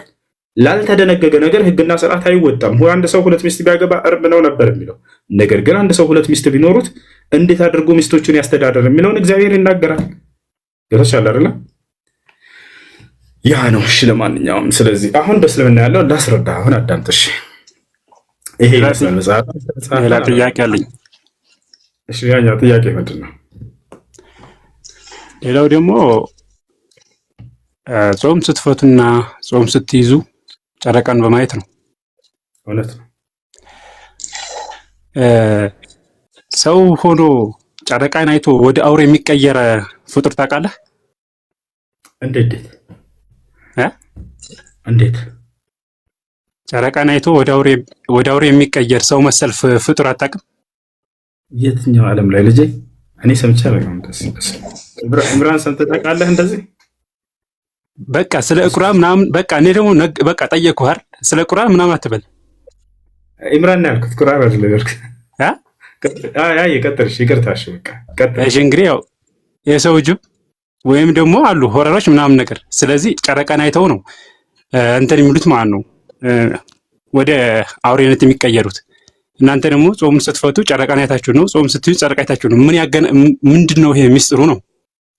በጣም ጥሩ ጥያቄ፣ በጣም ጥሩ ጥያቄ። ጾምን ስንይዝና በዓልን ስናከብር ጨረቃን አይተን ነው። ሚስጥሩ ምንድን ነው? የሚገርማችሁ ለዚህ ግልጽ የሆነ መልስ አላህ በቁርአን ላይ ምን አለ? የጨረቃን አገልግሎት ሲናገር የስአሉነከ ዐኒል አሂላ ቁል ሂየ መዋቂት። ሙሐመድ ሆይ ሰዎች ስለ ጨረቃ አገልግሎት ይጠይቀዋል፣ አንተም በላቸው እርሷ የጊዜ መለያ ናት በላቸው አለ። ወታላ የጊዜ መለያ ነች እርሷ። ልክ ሰዓት አለኝ ለምሳሌ ወደ መስጂድ የምሄድበት ያን ሰዓት አይቼ እሄዳለሁኝ፣ ያን ሰዓት አይቼ እመለሳለሁኝ። ኦኬ ሰዓቱን አመለክኩት ማለት ነው ወይንስ እንደ ጊዜ ነው እየተጠቀምኩበት ያለሁት? እንደ ጊዜ ነው። ልክ አንድ ሰው ቤተክርስቲያን ለመሄድ ጠዋት 12 ሰዓት ላይ እነሳለሁኝ ብሎ አላርም ቀጠረ። ከዚያ ደግሞ የምመለሰው አንድ ሰዓት ላይ ነው፣ አላርም ቀጠረ። ኦኬ ያን እንደምን ተጠቀሙ? የጊዜ መለያ አድርገው ተጠቀሙበት። ስለዚህ ሰውየው ይሄ ሰዓት ነው እያመለከ ያለው አይደለም። ክርስቲያኖች አሁን እያነሱ ያለት ሙግት እሱ ነው። ረመዳንን ስታጀምሩና በዓልን ስታከብሩ ጨረቃ ታያላችሁ፣ ስለዚህ ጨረቃን ታመልካላችሁ። እና ምን አገናኘው? የጊዜ መቁጠሪያ ነው እሱ። አላህ በቁርአን ላይ ቃል በቃል ሙሐመድ ሆይ ስለ ጨረቃ ሰዎች ከጠየቁ የጊዜ መለያ ነች በላቸው አለ። ስለዚህ ጾምንም ስንይዝ ሆነ በዓልን ስናከብር በእርሱ ነው ማለት ነው። ማስረጃ ቃል ነብዩ ሰለላሁ ዐለይሂ ወሰለም ሱሙ ሊሩእየቲሂ ወአፍጢሩ ሊሩእየቲሂ፣ የረመዳን ወር መግባቱን የሚያረጋግጥ ጨረቃ ስታዩ ጾምን ጾሙ። ልክ እንዲሁ ደግሞ ያ ወር አልቆ አዲሱ ጨረቃ ሲወለድ የዛኔ አፍጥሩ ብለው ተናገሩ። አዲሱ ጨረቃ ሲወለድ የዛኔ ያኛው አልቆ ማለት ነው የሸዋል ወር የዛኔ በዓልን አክብሩ ብለው ተናገሩ። ይህ ከቁርአን ነው። ይህ ቃል በቃል ነቢያቶች መጽሐፍ ቅዱስ ላይ ጨረቃን ለምን ሲጠቀሙት ነበር የሚለውን አሁን እንመልከት። ዳዊት መጽሐፍ ቅዱስ ላይ ምን ይላል? መዝሙረ ዳዊት ላይ አምላክ እግዚአብሔር ሆይ ጨረቃንም የጊዜ መለያ አደረካት ብሎ ተናገረ። ልክ ቁርአን ላይ ጨረቃን የጊዜ መለያ አደረግኩላችሁ ብሎ አላህ እንደተናገረ ዳዊት ምን አለ? ጨረቃን የጊዜ መለያ አደረክልን። ያን የነቢያት መንገድ አሁን ላይ አስለቀቋችሁ መምህሮቻችሁ። ምን እናድርግ? የነ ዳዊትን የነቢያትን መንገድ ነብዩ ሰለላሁ ዐለይሂ ወሰለም መተተው ያው እናንካላችሁ ብለው ሰጧችሁ። አይ አንቀበልም ብላችሁ አሻፈረኝ አላችሁ። ነገር ግን ነቢያቶች የጊዜ መለያ የጊዜ መቁጠሪያቸው ጨረቃ ነበረች። ታዲያ በዓልን የሚያከብሩት በምንድን ነው ከተባለ አሁንም የሚያከብሩት በዓልን ምንድን ነው? በጨረቃ ነው። ነቢያቶች በጨረቃ ነው። ጨረቃን ሲያዩ ጊዜ አዲሱ ጨረቃ ሲወለድ የዛኔ መለከትን ንፉ በዓልንም አክብሩ እያለ እግዚአብሔር ይናገራል። መጽሐፍ ቅዱስ ላይ ማስረጃ ያሳያቸዋለሁ። እሺ አሁን እዚህ ቦታ ላይ ጾምንስ የሚጾሙት እንዴት ነው? ጾሙን የሚጾሙት ነቢያቶች እንዴት ነው? የጊዜ መለያቸው ምንድን ነው? ጨረቃ ነች። በጨረቃ ወራት አቆጣጠር ማለት ነው። ታዲያ የትኛው ወር ነበር ሲጾሙ የነበረው? የትኛው ወር ነበር ሲጾሙ የነበረው? በጨረቃ ወራት አቆጣጠር 9ኛው ወር ነበር ሲጾሙ የነበረው ነቢያቶች። በጨረቃ ወራት አቆጣጠር 9ኛው ወር ምን በመባል ይጠራል ልጆች? ረመዳን በመባል ይጠራል። ለዚህ ሁሉ ማስረጃ ያሳያቸዋል። ረመዳንን ነበር ሲጾሙ የነበረው። አሁን ጨረቃን የጊዜ መለያ እንዳደረጋት እንመልከት። እግዚአብሔር ምን አለ? ጨረቃንም ዳዊት ጨረቃንም የጊዜ መለያ አደረካት ይላል።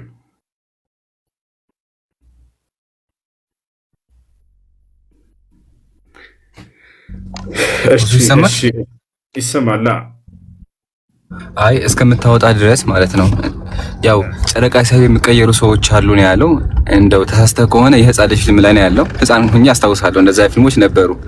ግን ባይሆን እነዛ ይቀየሩ ያልኳቸው ሰዎች እኮ ደም ይጠጡ ነበርና የዮሐንስ ወንጌል ላይ ደግሞ ኢየሱስ ምን አለ? ደሜን ጠጡ ብሏልና፣ ስለዚህ ይሄ ደም መጠጣት የተባለው ከነሱ ነው የመጣው እንዴ?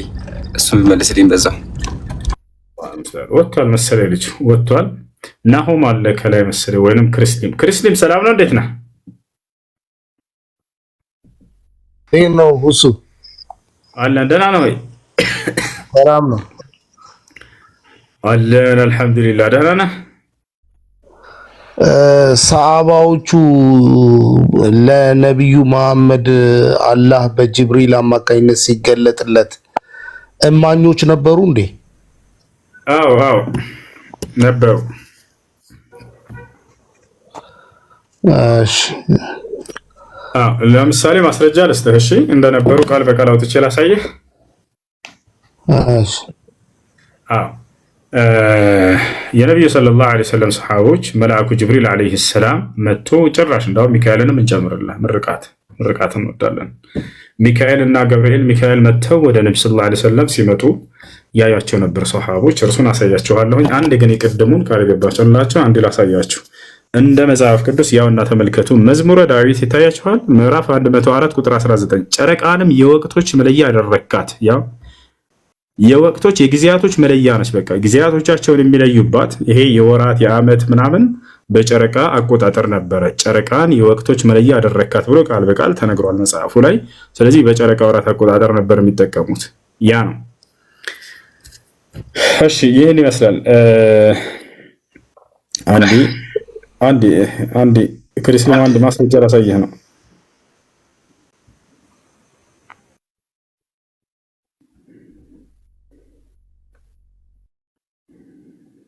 እሺ አንዴ ማስረጃ ላሳየህ። ተኽሪጅ ሐዲስ ረአይቱ ያው እና እዚህ ጋር ሐዲስን እንመልከት። ማን ጋር ነው የሚረብሽ ድምጽ ያለው? ልጆች የሚረብሽ ድምጽ ያለ የት ጋር ነው? የት አድርጉ። እሺ ያው እና ነብዩ መሐመድ ሰለላሁ ዐለይሂ ወሰለም ጋር መልአኩ ገብርኤል እና ሚካኤል ሲመጡ ያየ የአይን ምስክር አለ ወይ ብለው ብዙ ጊዜ ይጠይቃሉ። ወይንስ ራሱ ብቻ ነው ነብዩ መሐመድ ምስክሩ ብለው ይጠይቋቸዋል። ሰለላሁ ዐለይሂ ወሰለም አይደለ ለራሳቸው ብቻ አይደሉም የሚያዩ የአይን ምስክሮች። ያውና ማስረጃ ወደ አማርኛ ልቀይርላችሁ። ምን ይላል? ረአይቱ ዐን የሚኒ ረሱሊላሂ ሰለላሁ ዐለይሂ ወሰለም ወዐን ሽማሊሂ የውመ ኡሑድ ረጁለይኒ ዐለይሂማ ሲያብ በያድ ማ ረአይቱሁማ ቀብል ወላ በዕድ ያዕኒ ጅብሪል ወሚካኤል ዐለይሂም ሰላም። ያው ያየው ሰሓባ ምስክሩ ማን ይባላል? ሰዕድ ብን አቢ ወቃስ ይባላል። ምን አለ? ወደ አማርኛ ልቀይርላችሁ ምንም ሳንጨምር ሳንቀንስ። ምን ይላል? በኡሁድ ቀን አለ፣ የኡሁድ ጦርነት ጊዜ ለማለት ነው። ሁለት ሰዎችን ከአላህ መልእክተኛ ሰለላሁ ዐለይሂ ወሰለም ቀኝና ግራ አየሁ፣ ነጭ ልብስ ለብሰው። ከዚህም በፊት ሆነ ከዚያም ጊዜ ጀምሮ አይቻቸው አላውቅም። እነርሱም ማን ናቸው? ገብርኤልና ሚካኤል ናቸው። ሰላም በእነርሱ ላይ ይሁንና አለ። ማን ነው ይሄን ምስክር የሆነ እየተናገረ ያለው? ሰዕድ ብን አቢ ወቃስ የተባለው ታላቁ ሰሃባ። ምንጩ የት ይገኛል? ሶሒህ ሙስሊም 2306 ላይ ታገኙታላችሁ። ቡኻሪ ልክ እንዲሁ 4054 ላይ ታገኙታላችሁ ማለት ነው። ስለዚህ ለነቢዩ ሙሐመድ ሰለላሁ ዐለይሂ ወሰለም ገብርኤልና ሚካኤል መጥተው ሲገለጡላቸው የአይን ምስክር አላቸው ወይንስ ራሳቸው ብቻ ናቸው የሚናገሩት? ብዙ ጊዜ ክርስቲያን ሰባኪ ዲያቆናቶች ሲዋሹ የሁሉም ነገር ምስክር ራሱ ብቻ ነው። መጣልኝ ገብርኤል የሚለው ራሱ ብቻ፣ ቁርአን አወረደልኝ የሚለው ራሱ ብቻ። ያየ ምስክር አለ ወይ? የለውም ምስክር ይሏቸዋል። ላ ለዚያውም 4 ምስክር ብቻ መሰሉ። 4 ምስክር ላ አይደለም። በመቶ ሺህ የሚቆጠሩ ሰሃቦች ቁጭ ብለው ገብርኤልና ሚካኤልን ያቸው ነበር። ብሏል አይደለ? እንዲህ ማርቆስ፣ ሉቃስ፣ ዮሐንስ ላ እንደዛ 4 አይደለም። በመቶ ሺዎች የሚቆጠሩ የነብዩ ሰለላሁ ዐለይሂ ወሰለም ሰሃቦች ቁጭ ብለው ገብርኤልና ሚካኤልን ያያቸው ነበር። ገባቸዋል። ይህ አንደኛው ከተናገረው ነው። ሰዓድ ብን አቢ ወቃስ የነብዩ ሰለላሁ ዐለይሂ ወሰለም ሰሃባ ገብርኤልና ሚካኤልን እንዳየ ከእርሳቸው ከነብዩ ሰለላሁ ዐለይሂ ወሰለም ቀኝና ግራ ጎን የሰጠው ምስክር ነው።